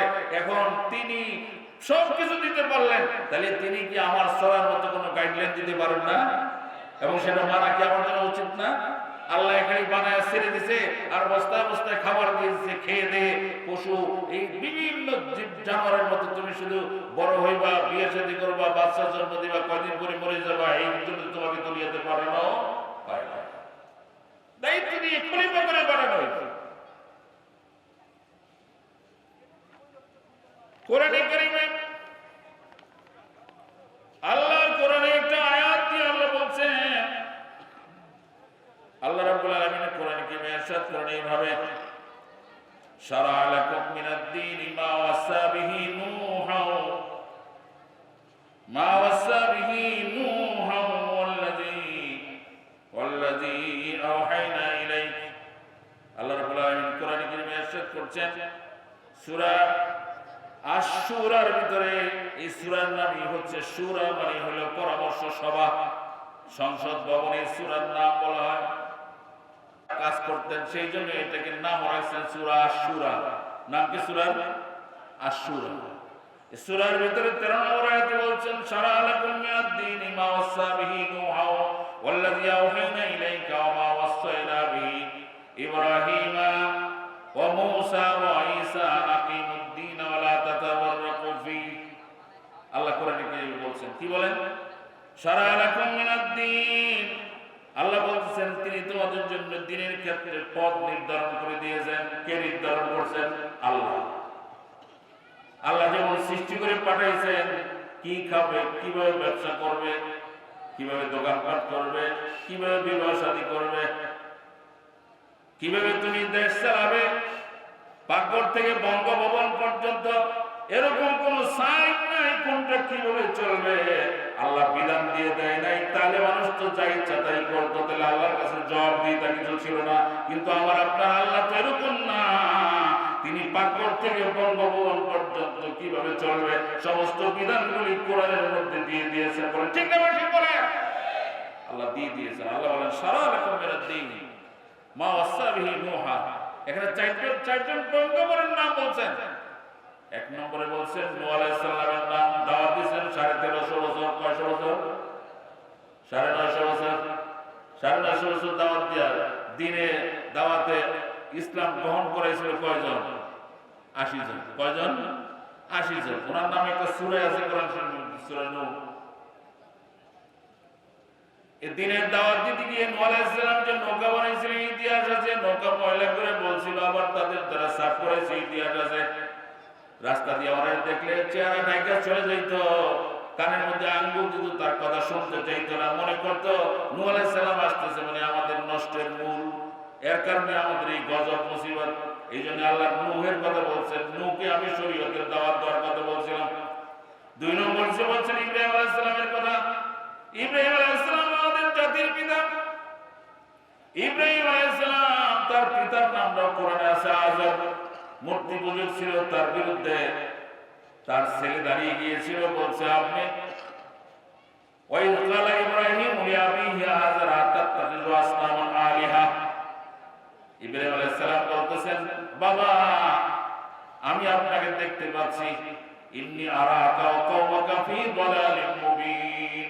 আপনি তো এরকম জিনিসের উপাসনা করছেন, এই জন্য আমি আপনাকে দেখতে পাচ্ছি আপনি প্রকাশ্য গোমরাহির মধ্যে লিপ্ত হয়ে গেছেন।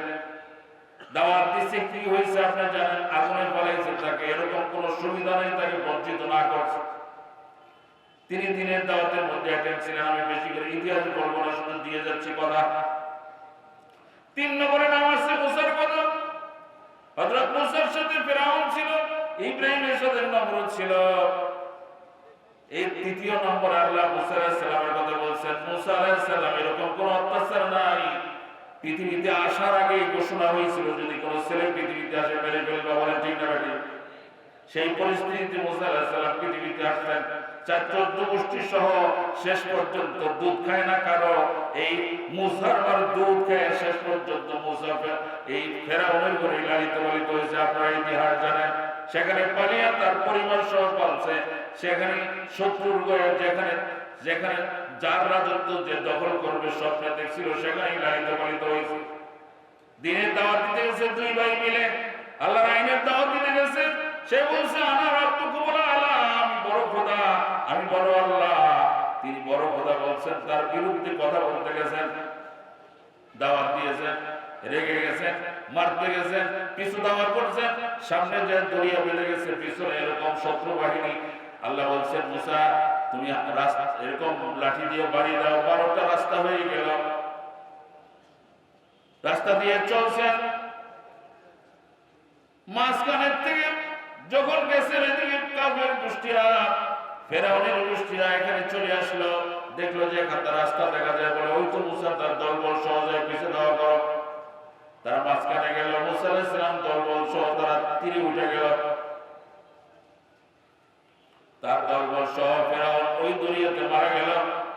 ফেরাউন নিজেও মারা গেল।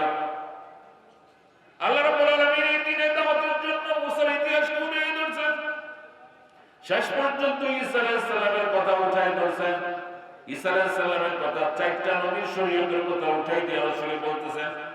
রাসূলকে আল্লাহ রাব্বুল আলামিন বলছেন, কি বলছেন? আল্লাহ বলেন, শারা লাকুম মিনাদ দীনি মা ওয়াসা বিহি নূহা ওয়াল্লাযীনা আওহাইনা ইলাইক। আমি আপনাকে এরকম দ্বীনের কথা বলতেছি, এই দ্বীনের চারজন পয়গম্বরের কথা বললাম, তাদের উপরও আমার এই দ্বীনের দাওয়াতের কথা ছিল, তারা দাওয়াত দিত, এরকম ভাবে অত্যাচারিত হয়েছে। শেষ পর্যন্ত আমি আল্লাহ ঈসা আলাইহিস সালামকে আকাশে উঠিয়ে নিয়ে আসছি। তার কওমের নাম পৃথিবীতে আজও খ্রিস্টান রেখে দিয়েছি, নাসারা। মুসার জাতির নাম লোকেরা, তাদের নাম আমি রেখে দিয়েছি, তারা পৃথিবীতে এরকম ভাবে ইহুদি হয়ে আছে। এরকম চারটা পয়গম্বর আপনাকেও পয়গম্বর বানাইছে। আপনি কিয়ামত পর্যন্ত আপনার এই শরীয়ত চলবে। আমার দেখানো এই শরীয়তের বিধান হুকুমাত আপনার দেখানোর পদ্ধতির উপরে কিয়ামত পর্যন্ত যারা চলবে, এই সমস্ত লোকগুলির জন্য আমি আল্লাহ জান্নাত রেডি করে রাখবো। বলেন সুবহানাল্লাহ। চারজন পয়গম্বরের নাম উল্লেখ করছেন আল্লাহ রাব্বুল আলামিন। পরবর্তী বলতেছেন, আনাকিমুদ্দিন আলা তাতাবাররাকু ফি, যে তাদের উপর আদেশ ছিল তোমরা মতভেদ করবে না। আনাকিমুদ্দিন, দিন কায়েমের ব্যাপারে কোনো মতভেদ নাই। হোক লম্বা টুপি, হোক ফুল টুপি, হোক পাঁচকল্লি, নাইট টুপি, অথবা হোক বড় পাঞ্জাবি নয় খারাপ পাঞ্জাবি, এগুলি মতভেদের উপরে। আমাদের উপরে এই মতভেদ আছে না? একজনে পাগড়ি মাথা দেয়, একজন দেয় না। ওরে দেখতে না, ওরে দেখতে না। উনি তাবলীগের কাজ করে, এরা দেখতে না। তাবলীগের যে করে মনে করে আমি আসল কাজ করছি, এরা দেখতে পারে না। দিনের কাজ করা ছাড়া কোনো মানুষ বুজুর্গ হতে পারে না। আপনি দুই গরম লাল কাহিতে লেগে রাখতে পারেন, বুজুর্গ বলা যাবে না দিনের কাজ করা ছাড়া। আপনি এই দেশে বুজুর্গগিরি করছেন, তাসবিহ দিয়ে শুধু সুবহানাল্লাহ সুবহানাল্লাহ জপতেছেন, আর সুদী ব্যাংকে টাকা রাখছেন। পৃথিবীতে সব জায়গায় সুদ চলে, গুড চলে, জেনা চলে, ব্যভিচার চলে, একটা কথাও আপনি বলেন না। আর আপনি শুধু মনে করেন আমি পরহেজগার বুজুর্গ হয়ে গেছি। এই ধরনের দেশে, আমাদের মতো দেশে এরকম কোন পীর সাহেব, কোন মাওলানা সাহেব, কোন তরিকায় চলে, কোন তাবলীগে চলে, যে কোনো কিছুতে চলে, আপনি যদি মনে করেন আমি একটা বুজুর্গ হয়ে গেছি, কিন্তু আপনি দিন কায়েমের ব্যাপারে একটা কথাও বললেন না। আপনি কখনো জেনার ব্যাপারে কথা বলেন না, আপনি কখনো মদের ব্যাপারে কথা বলেন না, আপনি সুদের ব্যাপারে কথা বলেন না, ঘুষের ব্যাপারে কথা বলেন না। সুদী ব্যাংকের টাকা রেখে মসজিদে কোনায় বসে বসে সুবহানাল্লাহ সুবহানাল্লাহ সুবহানাল্লাহ, আর মাসে মাসে সুদের অংশটা উঠে আইনা সংসার চালান। আপনার এই বুজুর্গ সাজার কোনো দাম নাই। বলেন ঠিক না ঠিক বলে? কখনো হবে না, কখনো হবে না। বুজুর্গ, ওই যে আমির হায়দার সাহেব বলতেন বেজির গু, কি কইতো? এটা বুজুর্গ না, এটা কয় কি? কই বেজির গু। আপনারা তো বেজি ছিলেন ভালো। আমার দেশের আমি ওয়াজ করতে গেলে বিভিন্ন জায়গায় দেশি ভাষায় বলে হবে। এই জন্য বলতেছিলাম, আবার বলছেন কাবুরা আলাল মুশরিকিনা মা তাদউহুম ইলাই। রাসূলকে বলতেছে আপনার দ্বীনের যারা বিরোধিতা করবে, কাবুরা আলাল মুশরিকিন, আমি জানি যারা মুশরিক, তাদের জন্য এটা তারা সহ্য করতে পারবে না। ধর্মের কোন দাওয়াত দিলে তারা সহ্য করতে পারবে না। কারণ সুদের দাওয়াত দিলে যে সুদ খায় সে বলবে আরে হুজুরের এই দাওয়াত যদি গ্রহণ করি তাহলে তো আমার সুদ বন্ধ করা লাগবে। ঘুষ যে খায় সে বলবে আরে আমি যদি এই ধর্মীয় অনুশাসন মানি তাহলে ঘুষ বাদ দেওয়া লাগবে। বেপরদারি চলে, সে বলবে দিন মানলে আমার এরকম বেপরদারি করা যাবে না। এরকম বিভিন্ন গুণের লাইনে আপনি যদি সবক দিতে যান, সমস্ত মানুষগুলি আপনার বিরোধী হয়ে দাঁড়াবে। কি বলেন ঠিক না বেঠিক? এই জন্য দিন কায়েমের জন্য সার্বক্ষণিক রাসূল সাল্লাল্লাহু আলাইহি ওয়াসাল্লাম এরকম চেষ্টা করেছেন। আমাদের রাসূলকে এরকম আল্লাহ মনোনীত করেছেন। আল্লাহ মনোনীত যারা নবী রাসূল তারা আল্লাহ মনোনীত না? আর আমার আপনার নবী হলো সবচেয়ে সর্বসেরা সাইয়্যিদুল মুরসালিন, ইমামুল মুরসালিন, খাতামুন নবীন, রাহমাতুল লিল আলামিন হযরত মুহাম্মদুর রাসূলুল্লাহ সাল্লাল্লাহু আলাইহি ওয়াসাল্লাম তিল্লা আল্লাহর মনোনীত সবচেয়ে শ্রেষ্ঠ সেরা নবী। জোরে শুরু বলেন সুবহানাল্লাহ। ভোট দিয়া প্রথম নবী বানানো যায় না, ভোট দিয়া নবী বানানো যায় না, ভোট দিয়া নেতা বানানো যায়, আবার বিনা ভোটেও নেতা হওয়া যায়। কিন্তু কারো ভোটে কেউ কোনোদিন নেতা হয় না, নবী হয় না। যদি হইতো তাহলে মানুষের ভোটে মহিলাও নবী হয়ে যেত। কি বলেন ঠিক না বেটি? মহিলা কোন নবী আসেনি? রাসূলের কাছে এসে বলল, হুজুর আমাদেরকে ঠকাইছেন। ইসলাম দিয়ে কয় কি ঠকাইছে, আমাদের একটু অভিযোগ হইল। ইসলামের অনেক কিছু আমাদের দেওয়া হয় নাই, কেন নবী হইল না? আমাদের মহিলাদের থেকে কেন নবী হইলেন না? রাসূল বললেন, শোনো মহিলারা, তোমরা নবী হও নাই, কিন্তু তোমরা নবীর মা হইছ। পৃথিবীতে এরকম 1,02,24,000 পয়গম্বর কেউ আসে নাই যারা মায়ের পেট হয়ে আসে নাই। তাহলে মার মর্যাদা বেশি কিনা বলেন? জোরে বলেন, মার মর্যাদা বেশি না? তাহলে মহিলারা বলল, এতদিন বুঝি নাই, এখন বুঝলাম আমরা মহিলারা নবী হই নাই, কিন্তু সমস্ত নবীদের মা মহিলাদের পেট হয়ে আসছে, অতএব আমরা সম্মানিত হয়ে গেলাম। জোরে বলেন সুবহানাল্লাহ। এই জন্য আল্লাহ রাব্বুল আলামিন দিন কায়েম মানে কি? দিন কায়েম অর্থ কি? আপনি কায়েমের অর্থ, 4টা কায়েমের অর্থ বলছিলাম, যেমন নামাজ কায়েম করা বলে। দিন কায়েমের 4টা অর্থ আছে। বালে হওয়ার পর থেকে মৃত্যুর আগ পর্যন্ত আল্লাহর দ্বীনের কথা পরিবারস্থ লোককে, পাশের লোককে, সকলকে দ্বীনের সঠিক কথাটাকে বলে দেওয়া হচ্ছে দিন কায়েমের 1 নম্বর কায়েমের অর্থ। 2 নম্বরে যেমন নামাজ কায়েমের অর্থ ছিল জামাতে নামাজ পড়া, ঠিক দিন কায়েমের 2 নম্বর অর্থ হলো ঐক্যবদ্ধভাবে থাকতে হবে। ওয়াতাসিমু বিহাবলিল্লাহি জামিআও ওয়া লা তাফাররাকু। পৃথিবীর কোন জাতির মধ্যে মুসলমানদের মধ্যে এত দল নাই। কেউ হাত এই জায়গায় বাঁধবে, তারে দেখতে পারে না, তার সাথে মাইয়াও বিয়ে দেয় না। কেউ এই জায়গায় বাঁধবে, সে আরেকজনকে দেখতে পারে না। কেউ আমিন বলে জোরে তারে দেখতে পারে না। একজন লম্বা টুপি মাথায় দেয়, সেই গোল টুপি ওরা তারে দেখতে পারে না। 5 কুড়ি লম্বা টুপি দেখতে পারে না। কারো দাঁড়িয়ে লম্বা দাঁড়িয়ে ওরা দেখতে পারে না। আপনি জানেন রাসূল করিম সাল্লাল্লাহু আলাইহি ওয়াসাল্লাম বলেছেন, ইয়াকুমুল হাসাদ ফাইনাল হাসাদ ইয়াকুল হাসানাত কামা তাকুন নারুল হাতাব। আমরা নামাজ পড়তেছি ঠিক, কিন্তু নামাজ পড়লাম একই ইমামের পিছনে, পরে দেখবেন এক গ্রুপ বারান্দা ওই পাশে বসে, আরেক গ্রুপ বারান্দা ওই পাশে বসে। নামাজে কি শিখাইলো?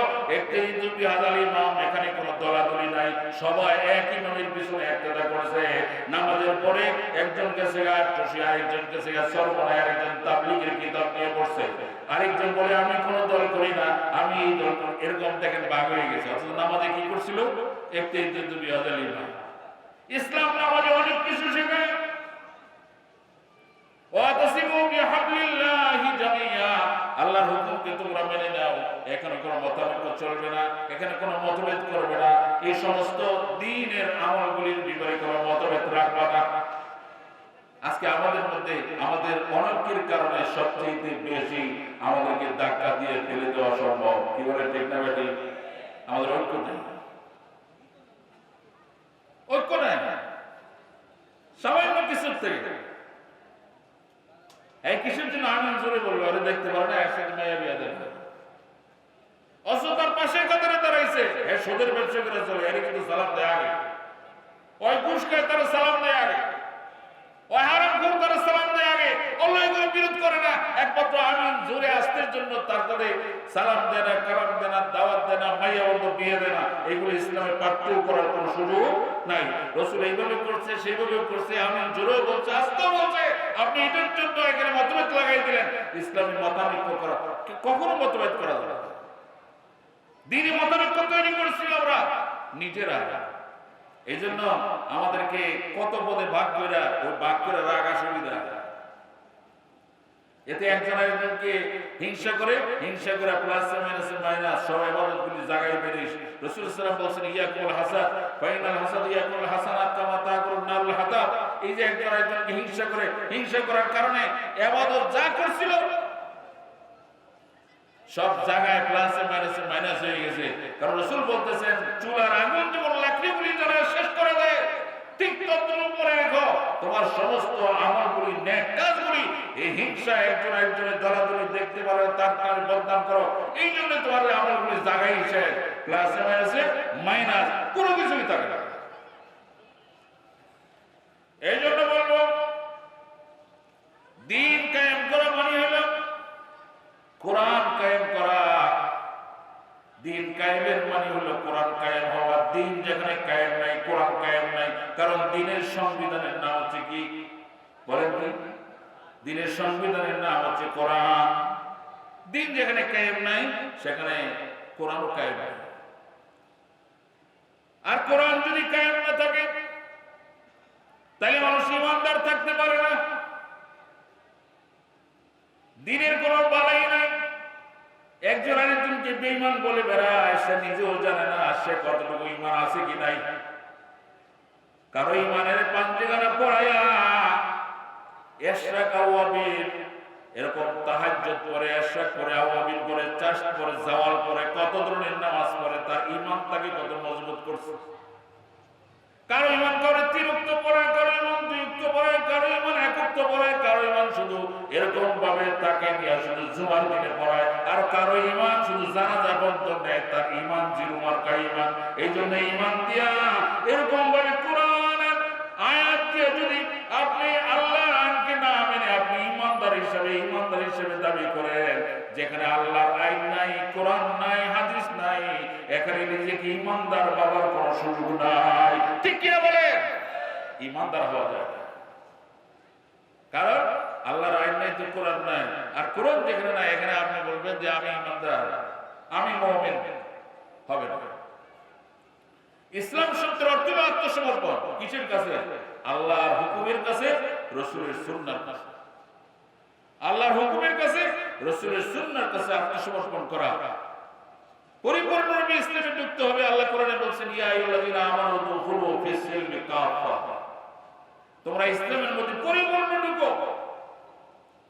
একটা সাপ সারা দিন, রাসূল আবার হাদিস বলছেন, একটা সাপ সারা রাত আদার খাইছে, সকালে তার গর্তের ভিতরে ঢুকছে, তার অর্ধেক রয়েছে বাহিরে, অর্ধেক গেছে গর্তের ভিতরে। তখন এক কৃষক যেতেছে খেতে, দেখে যে সাপ অর্ধেক বাহিরে অর্ধেক ভিতরে, এখন ফাজল ছিল হাতে, গর্তের থেকে পিড়ানো শুরু করছে, বাইরে পিড়া পুরো সাপটারে পিড়ায় মেরে ফেলছে। ঠিক কোন মুসলমান যদি ইসলামের মধ্যে পরিপূর্ণ না ঢুকে, শয়তান তখন এই কৃষক যেমন সাপের লেজটা ধরে টেনে এনে পুরো তাকে মেরে ফেলে। যদি কেউ ইসলামের পরিপূর্ণ না ঢুকে, কিছু মানে তো কিছু মানে না, তাহলে ঠিক তেমনি ভাবে ওই শয়তান তাকে ঈমান হারা করে এই পৃথিবী থেকে, তাকে দ্বীন হারা, ঈমান হারা, কোরআন হারা, হাদিস হারা, এরকম শরীয়ত হারা করে তারপরে তাকে জাহান্নামী করে বিদায় করে দেয়। যেমনি ভাবে কৃষক সাপটাকে মেরে তারপরে ফেলা দেয়। যদি শুনে বলেন ঠিক না নেই? এই জন্য ইসলামের পরিপূর্ণ ঢুকতে হবে। কিছু মানবেন, কিছু মানবেন না, এটা মানার কোনো সুযোগ না। সাপ যেমন গর্তে পুরো ঢুকলে নিরাপদ, আমি আপনি ঠিক ইসলামের পরিপূর্ণ ঢুকার মাধ্যমে নিরাপদ। কিছু বিধান মানবেন। আল্লাহ কোরআনে বলছেন, আফাতুমিনুনা বিবাদিল কিতাবি ওয়া তাকফুরুনা বিবাদ ফামা জাযাউ মান ইয়াফআল যালিকা ইল্লা খিজুন ফিল হায়াতিদ দুনিয়া ওয়া ইয়াউমাল কিয়ামাতি ইউরাদ্দুনা ইলা আশাদ্দিল আযাব। যারা কিছু মানবে, কিছু মানবে না। আপনি একটা বিবাহ শাদীর দিকে তাকিয়ে দেখেন, মোল্লা মুন্সির কাজ শুধু ইজাব কবুল আর একটু দোয়া করা, আর এটার আগে যে গেছে আংটি দিছে একটা অনুষ্ঠান, মেহেন্দি লাগাইছে একটা অনুষ্ঠান, হলুদ লাগাইছে একটা অনুষ্ঠান, নাচছে একটা অনুষ্ঠান, পরের দিন বউয়ের না করে উঠাইব। সাধারণত আমরা দেখি নতুন ঘর করলে কি করে, হুজুরে একটু দোয়া করায়। পরের দিন যেই করে বউ আনবে, ওই ঘরের ভিতরে আগের দিন রাত্রে সারা রাত এরকম ডাম পিজায় এরকম ভাবে গান বাজায়, মনে হয় যেন বিল্ডিংটা বাইকে পড়ে যাবে। বলেন ঠিক না ভাই? আজীবনের জন্য একটা সংসার করবে, আরো দোয়া করার দরকার ছিল, দোয়া করা না। আপনি হিসাব করে দেখেন এর মধ্যে শরীয়ত কতটুকু আর শরীয়তের বাইরের আল্লাহর আইনের বিরোধিতাটা কতটুকু। শরীয়ত মানছেন কতটুকু? শুধু ইমাম সাহেব বলছে অমুকের ছিল, অমুকে এত টাকা দেন মর্দার জগরিয়া প্রস্তাব পড়াইছে, তুমি কি রাজি? কয় হ্যাঁ আমি রাজি, কবুল। এসে শোনাইছে কবুল, তারপরে একটু মোনাজাত হয়েছে, শেষ। কিন্তু এটার আন্ডারে অনিসলামিক, ইসলামের বাহিরে বেদাতি, শিরকি, কুফরি, এরকম কত কাজের ভিতরে ঢুকে গেছে। তাহলে যেখানে কিছু ইসলাম থাকবে, কিছু থাকবে না, এরকম ইসলামের কোনো দাম। আপনি কিছু মানবেন, কিছু মানবেন না, এটা কোনো সুযোগ নাই। সম্পূর্ণ মানতে হবে, পুরোপুরি মানতে হবে। আল্লাহ রাব্বুল আলামিন কোরআনে কারীমে ইরশাদ করেন, আল্লাযীনা জাআলুল কুরআনা ইযীন ফাওয়ারাব্বুকা লানাসআলান্নাহুম আজমাইন। বিভক্ত করবে, একটু আয়াত মানবে আর একটু মানবে না, কিছু মানবে কিছু মানবে না, এরকম যারা করবে আল্লাহ বলেন আমি আমার রবের কসম করে বলি, আল্লাহ নিজের তার বরত্বের রবের কসম করে বলতেছেন লামে তাকিদ নুনে তাকিদ দার ফেলে মুস্তাকবিলে মারুফ, যারা সরব মুনসাবির কিতাব পড়ে মাদ্রাসায় তারা জানবে এখানে আল্লাহ লামে তাকিদ নুনে তাকিদ দার ফেলে মুস্তাকবিলে মারুফ তাকিদ দিয়ে বলছেন, আবার তার নামের কসম করে বলছেন যারা ইসলামের দ্বীনের বাহিরে, ইসলামের শরীয়তের বাহিরে, ইসলামের হুকুমতের বাহিরে যে যত কাজ করে বেড়াবে তাকে সকলকে আমি কিয়ামতের দিন ওই কাজের জন্য জিজ্ঞাসাবাদ করব।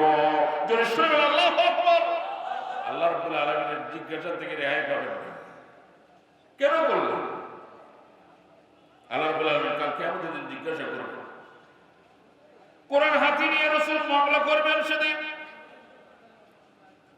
আমার আপনার নামে মামলা হবে, বাদী হবেন রাসূল সাল্লাল্লাহু আলাইহি ওয়াসাল্লাম, সাক্ষী হবে কোরআনুল কারীম। আল্লাহ রাব্বুল আলামিন রাসূল আকরাম সাল্লাল্লাহু আলাইহি ওয়াসাল্লাম থেকে আল্লাহ রাব্বুল আলামিন বলতেছেন, ওয়াকালা রাসূল ইয়া রাব্বি ইন্নী কওমি ইত্তাখিযু হাযাল কুরআন মাহজুরা। ওরা খেলতামাশা এরকম ভাবে এটাকে তেমন একটা মূল্যায়ন করে নাই যে একটা কিতাব রমজান মাসে একটু সুমু খাইয়া আবার পরে রেখে দেয় জায়গা মতো, একটু গিলাপটা পরিষ্কার করে, মাঝে মাঝে এটা দিয়া পানি ফু দিয়া খায়, জ্বর হইলে একটু ঝাইরা দেয়।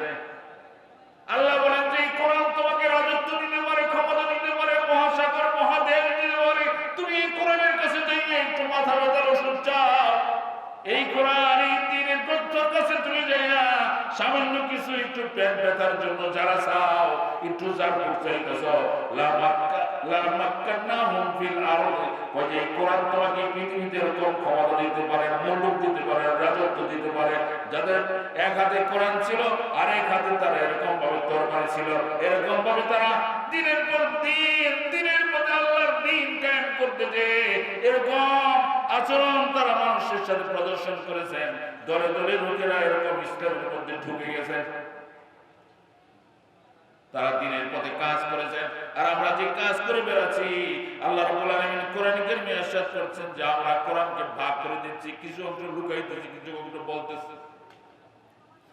এই জন্য রাসূল সাল্লাল্লাহু আলাইহি ওয়াসাল্লাম তার একটা হাদিসের মাধ্যমে বলছে কাল কিয়ামতের দিন আল্লাহর কাছে রাসূল যে মামলা করবেন সেখানে এটাও তিনি করবেন, যে না মামলায় আল্লাহ রাব্বুল আলামিনের কাছে বলা হয়েছে আল কোরআন হুজ্জাতুল লাকা ওয়া আলাইকা, এই কোরআন আমাদের কারো পক্ষে কারো বিপক্ষে, হুজ্জাতুল লাকা ওয়া আলাইক, কারো পক্ষে কোরআন দলিল হয়ে যাবে, কারো বিপক্ষে কোরআন দাঁড়িয়ে যাবে। কোরআনকে সে তেলাওয়াত করছে খালি ফজিলতের আশায়, কিন্তু কোরআনকে আল্লাহ ফজিলতের আশায় পাঠায় নাই। ইসলামী আইনের কথা আল্লাহ 550 আয়াতের ভিতরে বলছেন। বলেন কত আয়াতের মধ্যে? 550। নামাজের আয়াত কয়টা? 81টা। কয়টা? 80 জায়গায় বলছে। কয় জায়গায়? 80 জায়গায় নামাজের কথা বলছে। আর দ্বীন কায়েমের জন্য, দ্বীনের ইকামতের দ্বীনের জন্য কোরআন শরীফে আল্লাহর আইনের জন্য 550 বেশি আয়াত আছে। আলেম ওলামা হাফেজদেরকে জিজ্ঞাসা করে, 550 বেশি আয়াত আছে কোরআনে ইসলামী আইনের জন্য, ইসলামী শাসন ব্যবস্থা কায়েমের জন্য, আল্লাহর আইন পৃথিবীতে প্রতিষ্ঠার জন্য। এটার জন্য একবারও মাথা ব্যথা কোনদিন শুনছেন বা মাথায় নিতেন? শুধু এইটুক মাথায় আছে কোরআনে আল্লাহ রাব্বুল আলামিন 80 বার বলছেন নামাজের কথা, আকিমুস সালাত আকিমুস সালাত। দ্বীন কায়েম হইলে নামাজ কায়েম হবে, নামাজ কায়েম হইলে দ্বীন কায়েম হবে না। কথাটাকে বুঝে দেখেন কি বলছে। দ্বীন কায়েম হইলে নামাজ কায়েম হয়ে যাবে, রোজা কায়েম হয়ে যাবে, হজ কায়েম হয়ে যাবে, যাকাত কায়েম হয়ে যাবে, পর্দা কায়েম হয়ে যাবে, ইনসাফ কায়েম হয়ে যাবে, জুলুম বিদায় হয়ে যাবে। এরকম ভাবে সমস্ত বদ-দ্বীনি বেহায়াপনা সব বিদায় হয়ে যাবে যদি দ্বীন প্রতিষ্ঠিত হয়ে যায়। বলেন ঠিক না বেঠিক? আরো জোরে বলেন ঠিক না বেঠিক? বলে দ্বীন কায়েম হইলে সব ঠিক হবে, কিন্তু দ্বীন যেটা মূল ওইটাকে আমি ঠিক না করে আমি তার উপসর্গ নিয়ে টানাটানি করছি যে আনুষঙ্গিক বিষয়গুলি, নামাজ দিয়ে দ্বীন কায়েম হবে না। দ্বীন কায়েম হইলে সবাই নামাজি হয়ে যাবে। বলেন ঠিক না বেঠিক? ঠিক না? এই জন্য এই কোরআন নিয়ে কাল কিয়ামতের দিন রাসূল মামলায় দাঁড়ায় যাবে।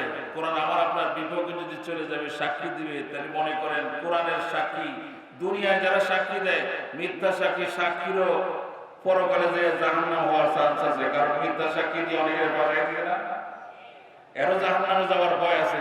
কিন্তু কোরআন যেখানে আপনার বিরুদ্ধে সাক্ষী হয়ে দাঁড়াবে, রাসূল যেখানে মামলার বাদী হয়ে যাবে, আমার আপনার বিরুদ্ধে এখানে যারা আছে আইন করছেন, এই মামলায় আমরা কখনো খালাস পাবো না। অতএব এখনো সাবধান হওয়া দরকার, এখনো সাবধান হওয়া দরকার। দ্বীন ইকামত দ্বীনকে প্রতিষ্ঠা করার জন্য যা করা গণ্ডি থেকে যেখানে যতটুকু সুবিধা, কুল্লুকুম রাইন ও কুল্লুকুম মাসউলুন আন রাইয়াতিহি, আমার যতটুকু আমার পাওয়ার চলে ততটুকুর মধ্যে আমাকে এই কথাগুলি বলে যেতে হবে। এটা আমার কাজ, আমার পরিবার থেকে আরেকজন শিখবে। রাসূল অস্ত্র দিয়ে ধর্ম প্রচার করে নাই, রাসূল সাল্লাল্লাহু আলাইহি ওয়াসাল্লাম তার ব্যক্তিত্ব দিয়ে ধর্ম প্রচার করেছেন। রাসূল সাল্লাল্লাহু আলাইহি ওয়াসাল্লাম রাস্তায় কাঁটা বিছিয়ে যারা দিয়েছে তাদের চিকিৎসা করে ভালো করেছেন, কলিমা পড়ে মুসলমান হয়েছে। রাসূলের বাসায় মেহমান এসে বেশি খেয়ে ফেলছে, রাতে বিছনা অপরিষ্কার করে ফেলছে, চলে গেছে আগে তার কাছে মাপ চাইছেন, ভাই আমি যদি খেদমত করতাম তোমার এমন সমস্যা হতো না। বিদ্যাপুরের গাছের মাথায় নিয়ে টানছেন, গর্তের মুখ পর্যন্ত পৌঁছাই দিয়েছেন। এই ব্যবহারের কারণে শেষ পর্যন্ত বুড়িও ইসলাম ধর্মকে মুসলমান হয়েছে। বুড়ি রাসূল থেকে প্রমাণিত। কিন্তু আমার আপনার আচরণের দ্বারা, আমার আপনার দ্বীনের আখলাকের দ্বারা কেন আরেকজন মানুষ আমার আপনাকে ঘৃণা করে? কাজে আল্লাহর দুনিয়াতে আল্লাহর আইন বাস্তবায়ন করা, যদি আল্লাহর আইন বাস্তবায়ন না হয়, আমি যদি না মানেন তাহলে কি শাস্তি হবে? আল্লাহ কোরআনে কারীমে বলেছেন, ইন্নাল্লাযীনা কাফারু বিআয়াতিনা সাওফা নুসলিহিম নারা। আল্লাহ তাআলা বলেন, যারা আমার আইনকে অস্বীকার করবে, আমার আইনকে মানবে না, আমি তাকে জাহান্নামের আগুনের মধ্যে জ্বালাবো। ইসলাম পিটানি খায়, আজকে ইসলাম পিটানি খায়, আজকে আলেম ওলামা পিটানি খায়, আজকে আলেম ওলামার নামে কেস হয়, আজকে আলেম ওলামা নির্যাতিত, নিষ্পেষিত, লাঞ্ছিত, পর্যদস্ত, তারা এই সমস্ত কিছু দিয়ে আজকে ইসলাম যে কোনো জায়গায় একটু মাথা ধরা দিয়ে উঠছে। তাকে যেখানে একটা কিল দিলে যথেষ্ট, সেখানে 100 কিল মেরে বসাই দিয়েছে। তারপরে আমি একটা কথা বলি না, আর আমি বলি মানি না, লড়াই লাগছে। আপনি বলেন ইসলাম আমার বাবা, ইব্রাহিম আমার বাবা, মুসা আমার বাবা, সমস্ত পয়গম্বর আমাদের বাবা, সমস্ত আমার আপনার সমস্ত পয়গম্বরের সেরা পয়গম্বর মুহাম্মদ সাল্লাল্লাহু আলাইহি ওয়াসাল্লাম, তিনি পিটানি খায়, তার ইসলাম পিটানি খায়, তার হাদিস কোরআন এই পিটানি খায়, তার দ্বীন পিটানি খাচ্ছে। আর আমি বলি যে না, আমি ঠিক আছি, মোল্লারাই বাড়াবাড়ি করতেছে, কয় না? তারা খালি আমগো ফুটা দেখে, বুঝেন না? জাজুর নাকি শুয়ে বলে তোমার পাশার মধ্যে ফুটা, তোমার পাশার মধ্যে সেদা, কি কয়? কে কয়? জাজুরি কয়। কারে? শুয়ে রে, তার পাশার মধ্যে বলে সেদা দেখা যায়। আপনি বলেন জাজুরের সেদা বেশি না শুয়ের সেদা বেশি? এবং শুই বলতেছে, আরে তুই তোরটা গুণা দেখ কয়টা। এবার আমরা তো কোনো সেদা পাই না, দুই একটা সেদা পাইলে যেখানে সুই ঢুকতো সেখানে কুড়াল ঢুকিয়ে দেয়। বলেন ঠিক না বেটি? পরিস্থিতি। আপনাকে যদি আলোচ্য বিষয়ের উপর আলোচনা করতে যাই, তাহলে অনেক কিছু নিয়ে আলোচনা করতে হবে। সময় সাপেক্ষে যে কথাগুলোর উপর না বললেই নয়। আপনি যেমন কোরআনের কিছু অংশ মানলে আরেক অংশ না মানলে যেরকম ভাবে ইসলাম আপনার দ্বারা পালন হয় না। আল্লাহ নিজের কসম করে বলছেন, পরকালে আপনাকে এই সম্পর্কে জিজ্ঞাসাবাদ করবেন, তুমি এটা করলে কি? জিজ্ঞাসা বাইরে কেউ নাই। আল্লাহ কোরআনে বলছেন, সুম্মা লা তুসআলুনা ইয়াওমাইযিন আনিন নাঈম, প্রত্যেকটা নিয়ামত সম্পর্কে আমি জিজ্ঞাসা করব। এই কোরআন নিয়ামত, পৃথিবীর সব কিছুর সাথে তোমার লাইন প্রতিষ্ঠা হইল, তোমার বাড়ির সাথে ডিশের লাইন ফিটিং হইল, তার কত সুন্দর করে জয়েন দিয়ে গেল, কিন্তু তোমার জিন্দেগীর লাইন যদি কোরআনের সাথে কখনো জয়েন না থাকে, হাদিসের সাথে জয়েন না থাকে, রাসূল তো সেই বলছে, আমি দুটো জিনিস শিখে যাইতেছি, এর সাথে তোমার লাইন ফিটিং করো। যদি এই দুইটার সাথে তোমার লাইন না থাকে, হাজারো কিছুর সাথে তোমার লাইন থাকে, তাহলে তুমি কখনো নাজাতের আশা করতে পারো না। লাতাদিল্লু মা তামসসাকতু বিহিমা, তুমি পর্যদস্ত, পরাজিত, লাঞ্ছিত, অপমানিত হবে না। আজকে পৃথিবীতে যত দোষ, নন্দ দোষ, যত দোষ হয় সব মুসলমানের, কি বলেন ঠিক না বেঠিক? আর কারো কোনো দোষ নাই, সব দোষ করে কারা? মুসলমান।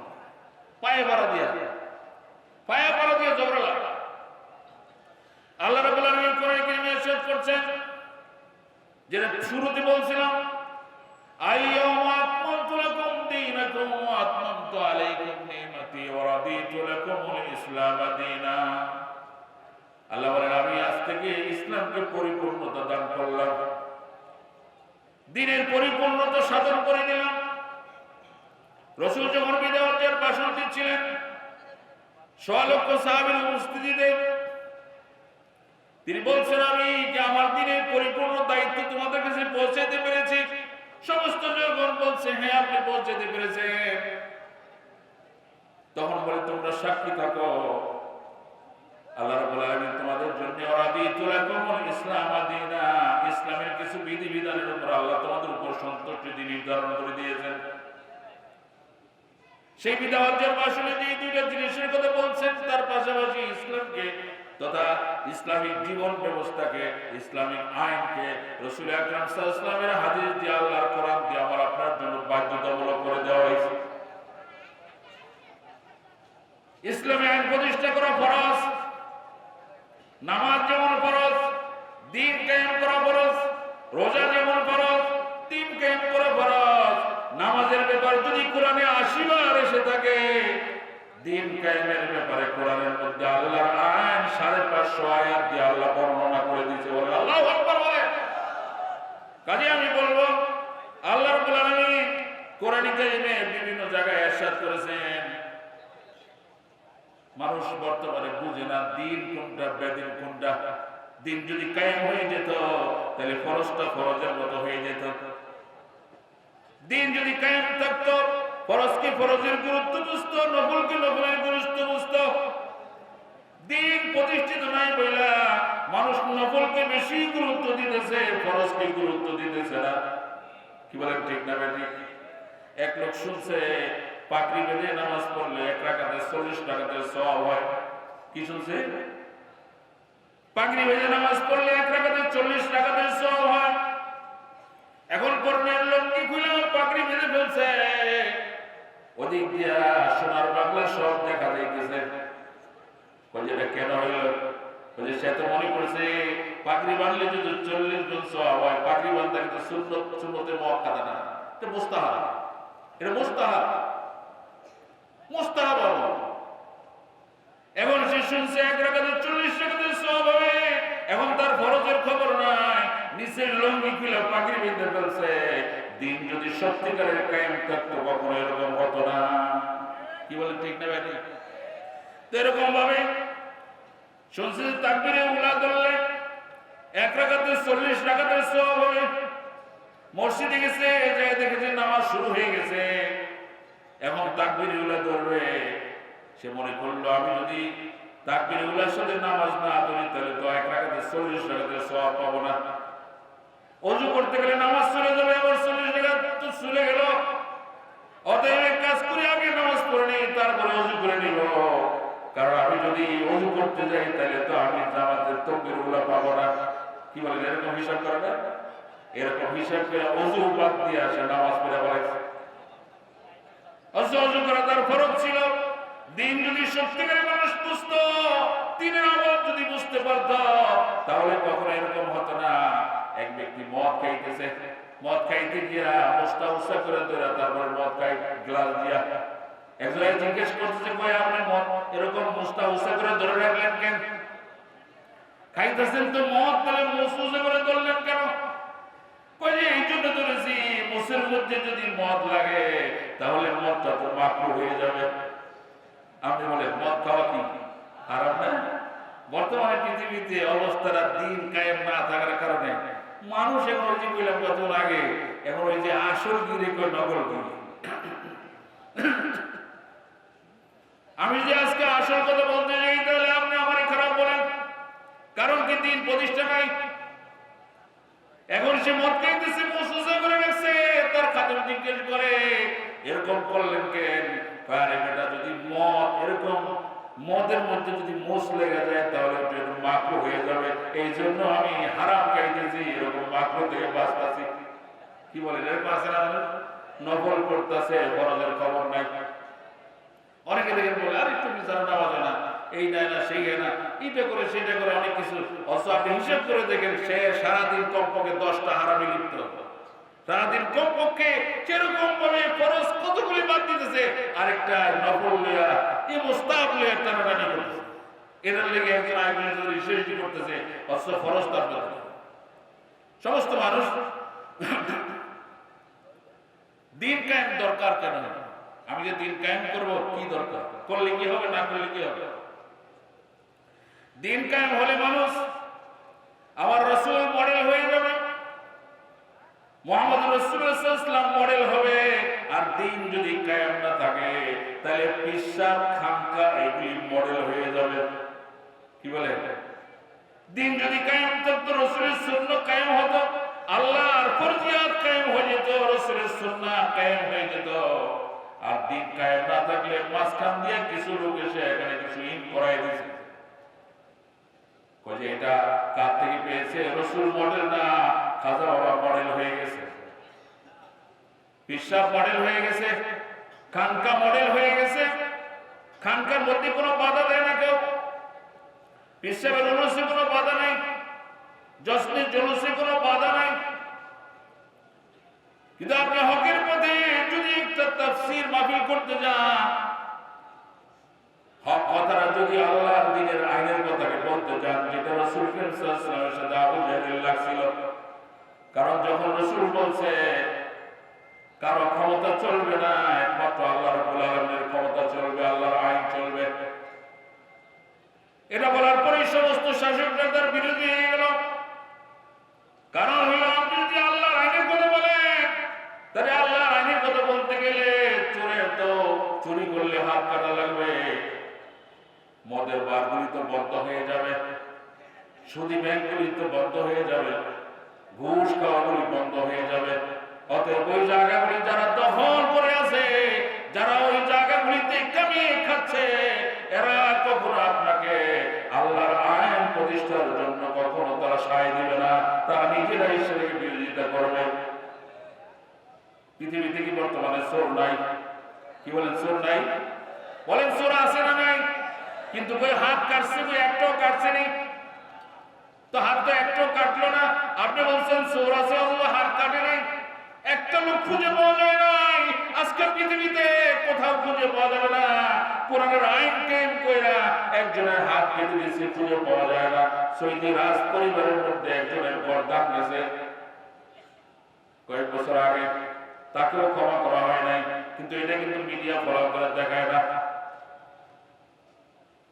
কাজে আপনি বলেন চোর আছে কিন্তু হাত কাটলো না কেন? যারা করমের খোঁচায় চুরি করে, এক নম্বরে তাদের হাত গুলি কাটা যাবে, এই জন্য দেখে গেছে চুরির ব্যাপারে কোনো আইন নাই। আমি মাঝে মধ্যে বলে থাকি 3টা আইন মাত্র বাস্তবায়ন করে দেখেন। অন টেস্ট করা 3টা,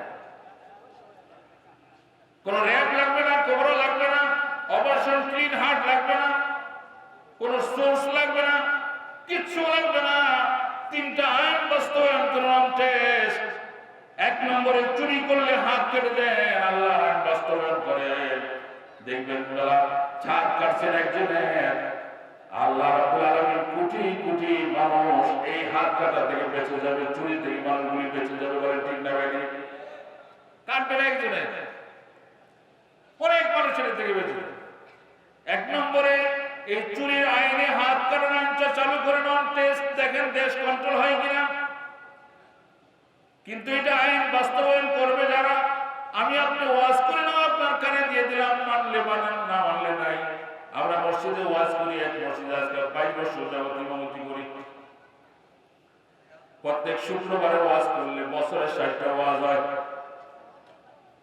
বছরে প্রত্যেক 60টা ওয়াজ হয়। প্রত্যেক শুক্রবারে যে দ্বিতীয় খুতবাটা করা হয়, সেখানে এরকম একটা আয়াত প্রত্যেক দিন মানুষের কানের মধ্যে দেওয়া হয়, যেন সবাই জানে। অনেকের কাছে মুখস্থ আছে, ইন্নাল্লাহা ইয়ামুরু বিল আদলি ওয়াল ইহসান ওয়া ইতাই যিল কুরবা ওয়া ইয়ানহা আনিল ফাহশাই ওয়াল মুনকারি ওয়াল বাগই ইয়াইযুকুম লাআল্লাকুম তাযাক্কারুন। কি অনেকে শুনছেন না? এটা এরকম শোনে না কেউ আছে না? এটা আল্লাহ বলছেন ইয়াইজুকুম, আমি তো ওয়াজ করতেছি, মাওলানা আবুল হোসেন ওয়াজ করছে, কিছুক্ষণ পরে আরেকজন ওয়াজ করবে। আল্লাহ বলে ইয়াইজুকুম, আমি নিজে ওয়াজ করতেছি। আল্লাহ কোথাও এরকম বলেন না। আল্লাহ বলে আমি ওয়াজ করতেছি প্রত্যেক শুক্রবারে তোমার কানে ওয়াজটা পৌঁছাই দেওয়ার জন্য, লাআল্লাকুম তাযাক্কারুন, আর আমি আশা করতেছি তুমি এটাকে গ্রহণ করবা। কি ওয়াজ? ইন্নাল্লাহা ইয়া'মুরু বিল আদল, আমি আল্লাহ আদেশ করছি যেন ন্যায় নীতি প্রতিষ্ঠা করা হয়, ওয়াল ইহসান, এবং সকলের প্রতি দয়া দেখানো হয়। আল্লাহর আদেশ এখানে তিনটা, ইয়া'মুরু বিল আদলি ওয়াল ইহসান ওয়া ইতাইযিল কুরবা, এবং নিকট থেকে নিকটাত্মীয় সকলের কাছে সম্পর্ক যেন বজায় রাখা হয়, এবং সকলকে যেন তার সাথে ইহসান করা হয়, তার ওয়ারিসত্ব, তার রক্ত সম্পর্ক, তার আত্মীয়তা, সমস্ত কিছু যেন রক্ষা করে চলা হয়। তিনটা আদেশ। কয়টা? তিনটা।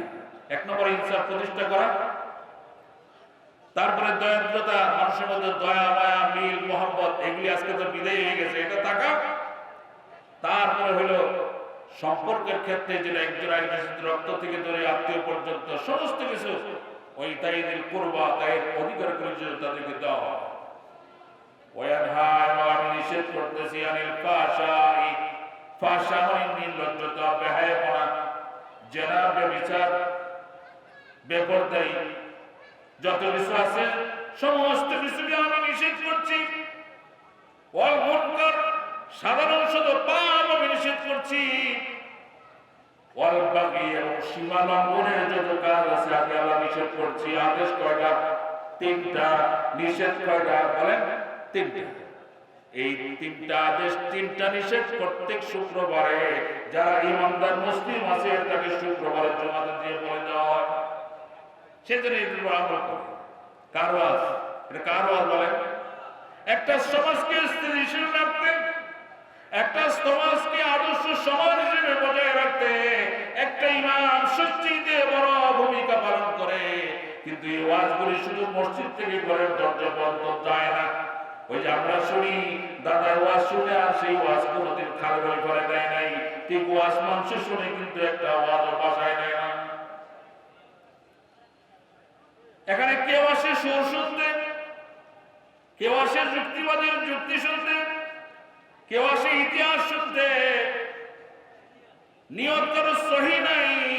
যদি নিয়ত সহি না থাকে, তিন গ্রুপের নিয়তে সহি থাকলে ওয়াজে কাজ দিবে। যে ওয়াজ করতেছে, যারা করাইতেছে, যারা শুনতেছে, তিনজনের নিয়ত যদি এক জায়গায় না হবে, ওই ওয়াজে কোনো কাজ দিবে না। যে ওয়াজ করতে আসে সে ওয়াজ করবে, আল্লাহর ওয়াস্তে ওয়াজ করবে, এবং এরকম কথা বলবে যেটা নিজের মধ্যে আছে, নিজে আমল করবে, আরেকজনকে বলে বেড়াবে। এবং সেখানে যদি এরকম নিয়ত থাকে, এবার ভালো করে যে আগের বছর যদি দাওয়াত দেয়, তাহলে এই নিয়তে বরকত হবে। যারা শুনতে আইছে তারা মনে করছে হুজুরে বলতে থাকুক, আমি আমল করবো না। আর যারা করাইতেছে তারা যদি এরকম নিয়তে করায় যে আমরা এরকম কিছু করছি যে বাৎসরিক কিছু একটা আয় হয়, আর কিছু দরকার নাই, নিয়ত তিনজনের তিন জায়গায়, কারো কাজ আসবে না। এই মাদ্রাসা কত বছর আগে প্রতিষ্ঠিত মাদ্রাসা, 1927 সালে এখান থেকে দাখিল পাস করে গিয়েছি। এর আগে শুনতাম এই মাদ্রাসা আলেম ফাজিল কামিল লেভেল ছিল, কলেজ লেভেল মাদ্রাসা, কোথাও সচরাচর পাওয়া যায় না, সেই মাদ্রাসা ছিল। সেই মাদ্রাসা থেকে আজও সরকারি জারিয়া কত কত মানুষ সেখান থেকে বের হয়েছে, জ্ঞানের তালিম নিয়া, এরকম ভাবে বিভিন্ন জায়গায় এরকম ভাবে তালিম নিয়া মানুষ আছে। তারপরে আমার ছোট ভাইয়েরা মিলে এই যে একটা ইসলামী সমাজ কল্যাণ পরিষদ করে তারা বাৎসরিক একটা আয়োজন করতেছে। সমস্ত মানুষদেরকে এরকম ভাবে তাদের আন্ডার একটা গুরুস্থানের জন্য তারা জায়গা নিয়েছে, অনেকটুকু করে ফেলছে, আমি যতটুকু শুনেছি। সমাজ কল্যাণ আন্ডার অনেক কাজ তারা করে বেড়ায়। এই সমস্ত কাজগুলি আঞ্জাম দিতে কত মানুষের চক্রান্তকারী, কত ধরনের গাল ব্যবসায়ী, এরকম মুখ রাখানি সহ্য করতে হয়। এরপরে এই দিনই কাজ করে যাইতেছে। এটাকে ইসলামের দুইটা কথা শোনানোর জন্য আমার আপনার জন্য কিছুক্ষণ আগে আমি উঠার আগে অনুরোধ করে বলছে, এখানে বেহেশতের বাগান, এখানে আসে আপনাদের জন্য দিন মাহফিল আয়োজন করা হয়েছে। এখানে আপনি আসবেন, দিন কায়েমের কথা শুনবেন, কোরআনের কথা শুনবেন, হাদিসের কথা শুনবেন। এটা যদি আমলে নিতে পারি তাহলে এই মাহফিল সার্থক হবে। নতুবা এই মাহফিল দ্বারা আমাদের ইহকালীন পরকালীন কোনো আশা করা যায় না।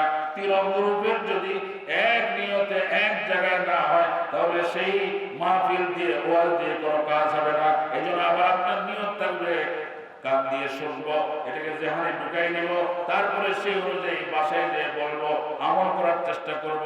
যে দিন কায়েমের জন্য ওয়াজ করেছিল, দিনের কথা যে যতটুকু করে যাকে যাকে পারে কম বলে হলো এই কাজ করার দ্বারা আল্লাহ জিম্মা দিয়েছেন, তা থেকে রেহাই পাওয়া যাবে। এক নম্বর হলো দিন কায়েম হলে রাসূল মডেল হবে, নতুবা পীর খানকা মডেল হয়ে যাবে, বন্ডামিরা মডেল হয়ে যাবে। জন্য দিন প্রতিষ্ঠা দরকার। দুই নম্বরে রহমতের দরজা খুলে যাবে।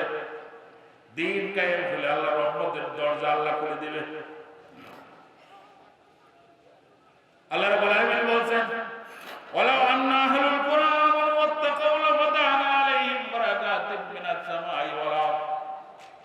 যদি এই জনপদবাসীরা আমার কোরআনের উপরে আমল করে, আমার রাসূলের হাদিসের উপরে আমল করে, মৌলভী মাওলানা ইসলামী সংস্থার ওয়াজগুলি যদি তারা কাজে লাগায়, এটা যদি বিশ্বাস করে এবং ভয় আনে, আমার ওয়াত্তাকাউ লাফাতাহনা আলাইহিম বারাকাতিম মিনাস সামাই ওয়াল আরদ, আকাশ এবং জমিনের সমস্ত বরকতের দরজাগুলি আমি আল্লাহ তাদের উপরে খুলে দিব। জোরে শুনে বলেন সুবহানাল্লাহ। কাজেই এই দিন মাহফিল থেকে আল্লাহ রহমতের দরজা খুলতে পারা যায়। তারপরে ইবাদতের বুনিয়াদ ঠিক থাকবে। ইবাদতের বুনিয়াদে যে কিছুক্ষণ আগে যেটা বললাম, ফরজ ফরজের জায়গায় মর্যাদা পাবে, সুন্নত সুন্নতের জায়গায়, ওয়াজিব ওয়াজিবের জায়গায়, নফল নফলের জায়গায়। কিন্তু যদি দিন কায়েম না থাকে তাহলে নফলকে মুস্তাহাবকে বেশি গুরুত্ব দিবে, হারামকে বাদ দিয়া খাইতেছে হারাম মাকরুর কথা চিন্তা করবে। এই জন্য ইবাদতের বুনিয়াদ ঠিক থাকে না যদি দিন কায়েম না থাকে। কাজে দিন কায়েম হলে ইবাদত ঠিক হবে, ইবাদত ঠিক হলে দিন কায়েম হবে না। দিন কায়েম আল্লাহ বলছেন, ফাইজা কুদিয়াতিস সালাত ফান্তাশিরু ফিল আরদ, নামাজ শেষ জমিনে ছড়ায় পড়ো। আল্লাহর জমিনের ভিতরে তুমি তার দিন প্রচার করো। দিন প্রচারের জায়গা মসজিদ না। এরকম কিছু গ্রুপ আছে খালি গাছ লাগায়, কিন্তু আপনি এখন এই মুহূর্তে কত আলেম ওলামা জেল জুলুম জরিমানায় পড়তেছে, আল্লাহর হুকুমতের কথা বলতে যাইয়া, আল্লাহর আইনের কথা বলতে যাইয়া তাদের উপর কত নিষ্পেষণ আসছে। আপনি বসে বসে বলেন যে আমি এরকম ফজিলত করতেছি, আমি সুবহানাল্লাহ আলহামদুলিল্লাহ মসজিদ থেকে যাচ্ছি না, বলে যে গজব তার উপরে আগে দেওয়া। কি বলেন, ঠিক বলছি না ব্যাটিং বলছি? এটা বাঁচা যাবে না। এরকম বুজুর্গ সাজার কোন সুযোগ নেই।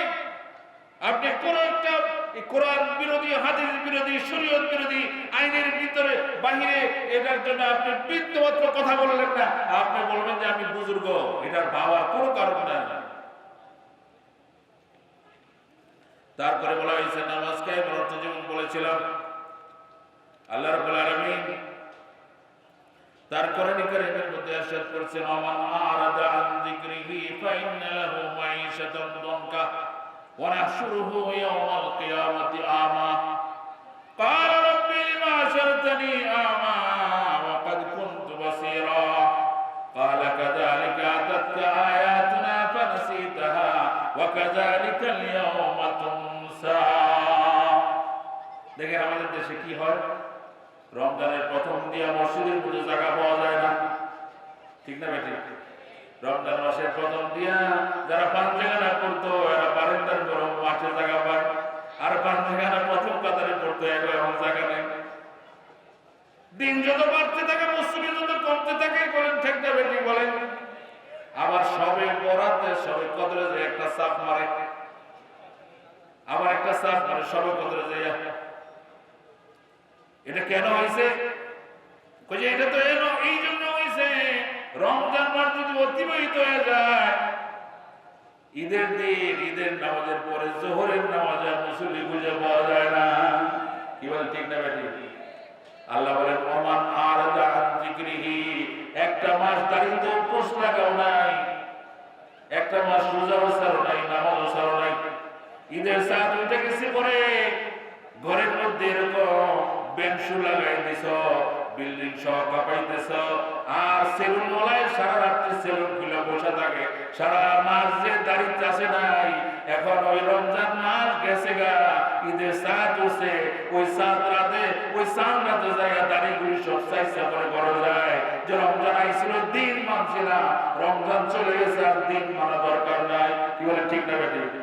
এরকম না অবস্থাটা দেখেন যে মানুষ। আল্লাহ বলছেন সারা রমজান ইবাদত করেছে, আজকে ওয়াজ মাহফিলে আসছে, সুন্দর ইবাদত শুনেছে।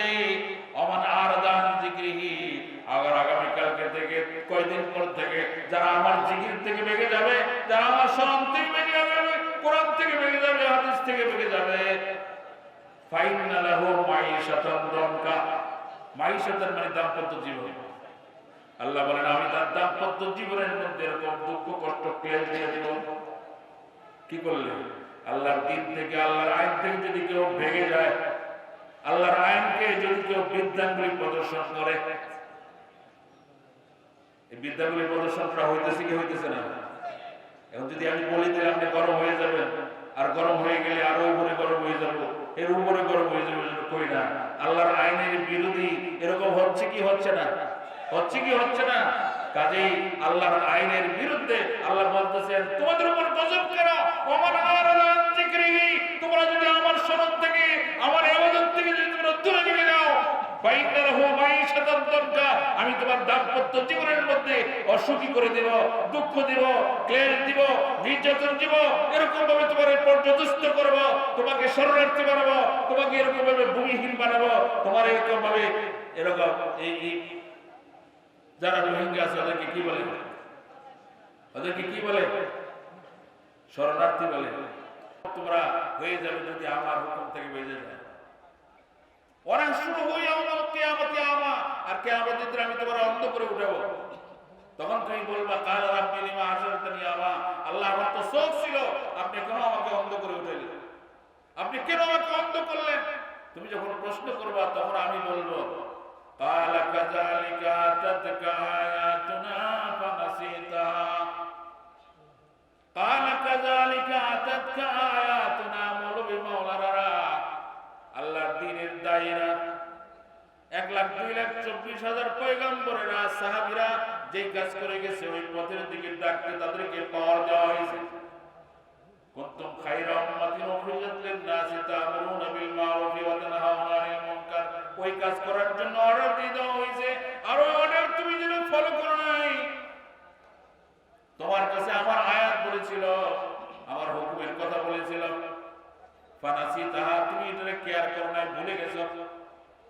ওয়া কাযালিকাল ইয়াওমা তুনসা, এইজন্য আজকে আমাদের ময়দানে আমি আল্লাহ তোমারে ভুলে গেছি। কাযালিকা আতাতকা আয়াতুনা ফানাসিতাহা ওয়া কাযালিকাল ইয়াওমা তুনসা, এইজন্য তোমার অন্ধ করে উঠেছি, তোমারে ভুলে গেছি। কারণ তুমি আমার ডেমকেয়ার করছো, তোমার ডেমকেয়ারের কারণে তোমার এই পরিস্থিতি। এইজন্য বলছিলাম যে দিনের উপর যদি চলতে হয়, সর্বশেষ একটা হাদিস দিয়ে পড়ে যেতে চাই। রাসূল করিম সাল্লাল্লাহু আলাইহি ওয়াসাল্লাম একটা হাদিস, আমি একটা পেপার রাখি মাঝে মধ্যে, ওর নাম হলো আলোকিত বাংলাদেশ। নাম কি? আলোকিত বাংলাদেশ।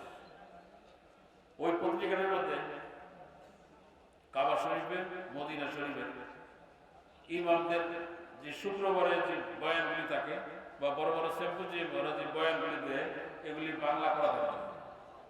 গত সপ্তাহে একটা এই টপিকটির উপর আলোচনা ছিল, সেটা ছিল আদ-দীনুন নাসিহা। আদ-দীনুন নাসিহা, কল্যাণ কামনাই হচ্ছে ধর্ম। কারো জন্য কল্যাণ কামনাই ধর্ম। একজন আরেকজনের জন্য কল্যাণ কামনা করবে, এটাকে ইসলামের ধর্ম বলা হয়েছে, এটার নাম দ্বীন বলা হয়েছে। আমি যে একামতের দ্বীনের কথা বলছি, সর্বশেষ এই আলোচনাকে রাখতে চাই। রাসূল করিম সাল্লাল্লাহু আলাইহি ওয়াসাল্লাম সুন্দর ভাষা দিয়ে তিরমিজি শরীফের হাদিস দিয়ে বলছেন আদ-দীনুন নাসিহা, কল্যাণ কামনাই হলো ধর্ম। কার কল্যাণ? আল্লাহর কল্যাণ, রাসূলের কল্যাণ, শাসকের কল্যাণ, জনগণের কল্যাণ। কয়টা কল্যাণ? চারটা। এক নম্বরে আল্লাহর কল্যাণ, দুই নম্বরে রাসূলের কল্যাণ, তিন নম্বরে শাসকদের কল্যাণ, চার নম্বরে জনসাধারণ সর্বসাধারণের কল্যাণ। আল্লাহর কল্যাণ কি? আল্লাহর কল্যাণ করার মতো আল্লাহ তো কারো মোকাবেক্ষী না, রাসূল কল্যাণ করার মতো রাসূল তো কারো মোকাবেক্ষী না। আল্লাহর কল্যাণ মানে হইল উবুদুল্লাহ ওয়া লা তুশরিকু বিহি শাইআ। এক আল্লাহর হুকুমত মানবা, এক আল্লাহর আইন মানবা, এক আল্লাহকে একক সত্তা হিসেবে বিশ্বাস করবা, এক আল্লাহকে ক্ষমতাধর হিসেবে বিশ্বাস করবা, আল্লাহকে রাজত্বের মালিক মনে করবা, আল্লাহকে ক্ষমতার মালিক মনে করবা। কুলিল্লাহুম্মা মালিকাল মুলক, বলে যে আল্লাহ সমস্ত রাজত্বের মালিক, সমস্ত ক্ষমতার মালিক আল্লাহ তাআলা। তুমি কখনো বলবে না সমস্ত ক্ষমতার মালিক হলো জনগণ। এটা যেন তোমার মুখ দিয়ে না হয়, এটা আল্লাহর প্রতি কল্যাণ। আরেকটা কল্যাণ হইল আল্লাহর সাথে কখনো পার্টনারশিপ সাব্যস্ত করবে না। ওয়ালা তুশরিকু বিল্লাহ, উবুদুল্লাহ, একমাত্র আল্লাহর জন্য ইবাদত করবে। ইয়াকা না'বুদু ওয়া ইয়াকা নাস্তাইন, শুধুমাত্র কেবল তোমারই ইবাদত করি, তোমারই কাছে সাহায্য চাই, আর তোমার সাথে কাউকে শরীক করি না। এটা হচ্ছে রবের সাথে কল্যাণ। আর দ্বীনুন নাসিহা, আপনি যে কল্যাণ কামনা করবেন কার? আল্লাহ। আল্লাহর কল্যাণ হইল আল্লাহর হুকুম মানা, আল্লাহর ইবাদত করা, আর আল্লাহর সাথে কাউকে অংশীদার সাব্যস্ত না করা। দুই নম্বর রাসূলের কল্যাণ কি? রাসূলের কল্যাণ হইল রাসূল আকরাম সাল্লাল্লাহু আলাইহি ওয়াসাল্লামের সুন্নাহ। আপনার পায়ের নখ থেকে মাথার চুল পর্যন্ত, আপনার পাকড় থেকে বঙ্গভবন পর্যন্ত, এরকম কোথাও কোন জায়গায় সুন্নাত নাই, এরকম কোন জায়গা নাই। আপনি কিভাবে হাঁটবেন, আপনি কিভাবে কাশবেন, আপনি কিভাবে হাসবেন, আপনি কিভাবে শুইবেন, আপনি কিভাবে মসজিদে ঢুকবেন, কিভাবে বের হবেন, কিভাবে টয়লেটে ঢুকবেন, কিভাবে বের হবেন, আপনি প্যান্টটা কিভাবে কোন পা আগে ঢুকাইবেন, কোন পা পরে ঢুকাইবেন, কোন পায়ে জুতার আগে পরবেন, কোন পা পরে পরবেন, দাঁত মাজবেন কিভাবে মাজবেন। তারপরে আপনি এই যে আজকে বর্তমানে বলছে হাত ধো, বেশি বেশি করে হাত ধো, কিন্তু ওযু করার কথা বলে না। কিন্তু হু তো এটা বলতে পারে না। হু মানে কি? ওয়ার্ল্ড হেলথ অর্গানাইজেশন, তারা যেটা বলার তারা সেইটা বলতেছে। তারা যদি বলে যে ওযু করো, তাইলে মুসলমানদের সাথে মিলা যায়। এজন্য কি কয়? হাত ধো। কি কয়? তারা কি কয়? হাত ধো। এজন্য আমরা বলি কি? আমি মসজিদে বলি ভাই, ওদের মতো এরা বলছে, ওরা বলছে বেশি বেশি করে হাত ধো, তাইলে এটা থেকে বাঁচতে পারবে। আমি বলি বেশি বেশি করে ওযু করেন। আর ওযু করা মানে নামাজ পড়া, ওযু করা মানে তেলাওয়াত করা, ওযু করা মানে বন্দেগী করা। বেশি বেশি করে আল্লাহমুখী হয়ে যাও। এখন হু তো এটা বলতে পারে না, ফুড অর্গানাইজেশন এটা বলতে পারে না, তারা শুধু এটা বলে হাত দাও। আরে মুসলমান, আসলে ট্রাম্পে বলতো, তাহলে সবাই আমল শুরু করে দিত। ওয়াল ধরে অর্গানাইজেশন বলছে তারা আমল শুরু করে দিয়েছে। অথচ আজ থেকে 1400 বছর আগে আল্লাহর নবী বলেছে, নামাজের মধ্যেও যদি তোমার হাই আসে, হাসি আসে, কাশি আসে, তাহলে তুমি ওটাকে নামাজে এমনি হাত বাঁধছো, ডাইন হাত দিয়ে তোমার এটাকে ফিরাই দাও। অন্য সময় বাম হাত দাও, কিন্তু ডান হাত এখানে তাহরিমা বাধা, তুমি বাম হাতটাকে বের করে আনবা না, বরং ওই অবস্থায় তুমি ফিরাই নাও। আর এখন বলে মাস্ক পরো, মাস্ক পরলে বাঁচা যাবে, হাত ধুইলে বাঁচা যাবে। রাসূল সুন্নাহ শিখাইছেন তুমি হাসি কাশি কিভাবে দিবা। তুমি ওযু করে আল্লাহর কাছে সারেন্ডার করে দাও। উসজুদ ওয়াক্তারিব, সূরা আলাকের সর্বশেষে আল্লাহ বলেন উসজুদ ওয়াক্তারিব, আমার কাছে আসো, সিজদার মাধ্যমে সিজদা দাও, কাছে আসো। আমার কাছে যে আসে আমি তাকে কখনো বিপদে ফেলি না। জোরে সুরে বলেন সুবহানাল্লাহ। আপনি প্র্যাকটিক্যাল যাচাই করে বলেন, বর্তমান পৃথিবীতে এই করোনা ভাইরাস মহামারীতে মুসলমান মরছে বেশি না বেদিন মরছে বেশি? ঠিক না? বেশি বলে বেদিন মরছে বেশি। মুসলমান যারা ওযু করে, পাঁচ ওয়াক্ত যারা ওযু করে, যারা আল্লাহর কাছে সারেন্ডার করে সিজদা দেয়, আল্লাহর আইনের যারা জীবন ধারণ করে, তারা এই করোনার আক্রমণ থেকে বাঁচতে পারে। একমাত্র শুধুমাত্র কেবলমাত্র অনলি ওয়ান কাজের মাধ্যমে তথা আল্লাহর হুকুম রাসূলের তরিকার ভিতরে চলার মাধ্যমে করোনা থেকে বাঁচা সম্ভব। কাজী রাসূলের কল্যাণ, শাসকের কল্যাণ। শাসকের কল্যাণ মানে কি? শাসকের প্রতি আমাদের কল্যাণ করার কি আছে? শাসক যদি আমাদেরকে ভালোভাবে চালায়, ভালোভাবে চলে, এটি আমাদের জন্য কল্যাণ। আমরা যেন সকলে সুখী হতে পারি, এটাই কল্যাণ। আর জনগণের কল্যাণ বলতে সর্বশেষ কথা, আমি আপনি কেউ কারোর থেকে বাহিরে নেয়, সকলে একে অপরের কল্যাণ কামনা করে, এটার নাম হচ্ছে দিন। আমি আপনাদের দেশের ছেলে, আলোচনার ইতি টানতে যাচ্ছি। এখান থেকে আমার জীবনে শুরু হয়েছিল। আপনাদের দোয়া ঢাকাতে এক জায়গায় আসি, মসজিদে আরেকটি প্রতিষ্ঠানে। এখানে আমার হাতে করি হয়েছে। আমার জানা মতে ডাইনিবামে আমি এই এতিমখানা থেকে পড়েছি, বিভিন্ন জায়গায় পড়েছি, আল্লাহ পড়াইছে। তারপরে এখানে ছোট ভাইয়েরা একটা অনুষ্ঠান প্রতি বছর করে বেড়ায়, তাদের হক আদায় করার মতো পারঙ্গম আমি হয়ে উঠি না অনেক ক্ষেত্রে, তারপরও ডাকে আসি। এই জন্য সকলের জন্য 2 মিনিট দোয়া করবো আমরা সকলে ইনশাআল্লাহ আল্লাহ রাব্বুল আলামিনের কাছে। সকলে বলেন আল্লাহুম্মা আমিন। রব্বানা যালামনা আনফুসানা ওয়া ইল্লাম তাগফির লানা ওয়া তারহামনা লানাকুনান্না মিনাল খাসিরিন। রব্বানা লা তুযিগ কুলুবানা বা'দা ইয হাদাইতানা ওয়া হাব লানা মিন লাদুনকা রাহমাতান ইন্নাকা আনতাল ওয়াহ্হাব। রব্বিরহামহুমা কামা রব্বায়ানি সগীরা। অনাবুদ মহিয়ান গরিয়ান সর্বশক্তিমান দয়ালু প্রভু, আমরা গুনাহগার। মুলগাঁও সমাজ কল্যাণ পরিষদ কর্তৃক আয়োজিত তাফসীরুল কোরআন মাহফিলের আজকে দ্বিতীয় অধিবেশনের শুরুতে আল্লাহ তোমার একামতে দিনের উপরে 2-4টি কথা বলার মাধ্যমে তোমার বান্দা বান্দীদেরকে নিয়ে হাত তুলে দিলাম। আল্লাহ এই সমাজ কল্যাণ পরিষদ এবং সকলকে তুমি কবুল করে নাও। আমি থাকবো না, যারা করতেছে তারা থাকবে না, যারা শুনতেছে ওদের মধ্যে তো অনেকে থাকবে। কিয়ামত পর্যন্ত এই সিলসিলাকে তুমি কায়েম রেখে দিও। যারা এর পিছনে খাটতেছে টাকা দিয়ে, পয়সা দিয়ে, গাম দিয়ে, রক্ত দিয়ে, বুদ্ধি দিয়ে, পরামর্শ দিয়া, আল্লাহ কতটা পরিশ্রম করতে একটা মাহফিল করতে যাইয়া, আল্লাহ সকলের এই পরিশ্রমকে দিনের কাজ যাবে আল্লাহ কবুল করে নাও। কঠিন কিয়ামতের দিনে, মুসিবতের সময়ে আল্লাহ আমাদের সকলের জন্য এই মাহফিলকে আমাদের নাজাতের ওসিলা জরিয়া বানায় দিও। ইসলামী সমাজ কল্যাণ পরিষদ যেই কাজগুলি করে বেড়ায় সমাজের মধ্যে বাৎসরিক, আল্লাহ তাদের সমস্ত কাজগুলিকে আল্লাহ কল্যাণ সদকায়ে জারিয়া হিসেবে কবুল করে নিও।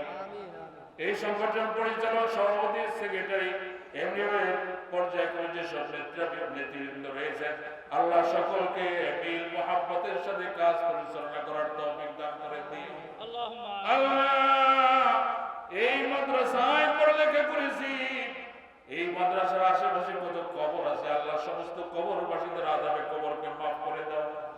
আল্লাহ আমার মা নাই, বাবা নাই, 4 ভাই ছিলাম, 2 ভাই দুনিয়াতে বিদায় নিয়ে গেছে, বড় ভাই আছে, ছোট ভাই আছে।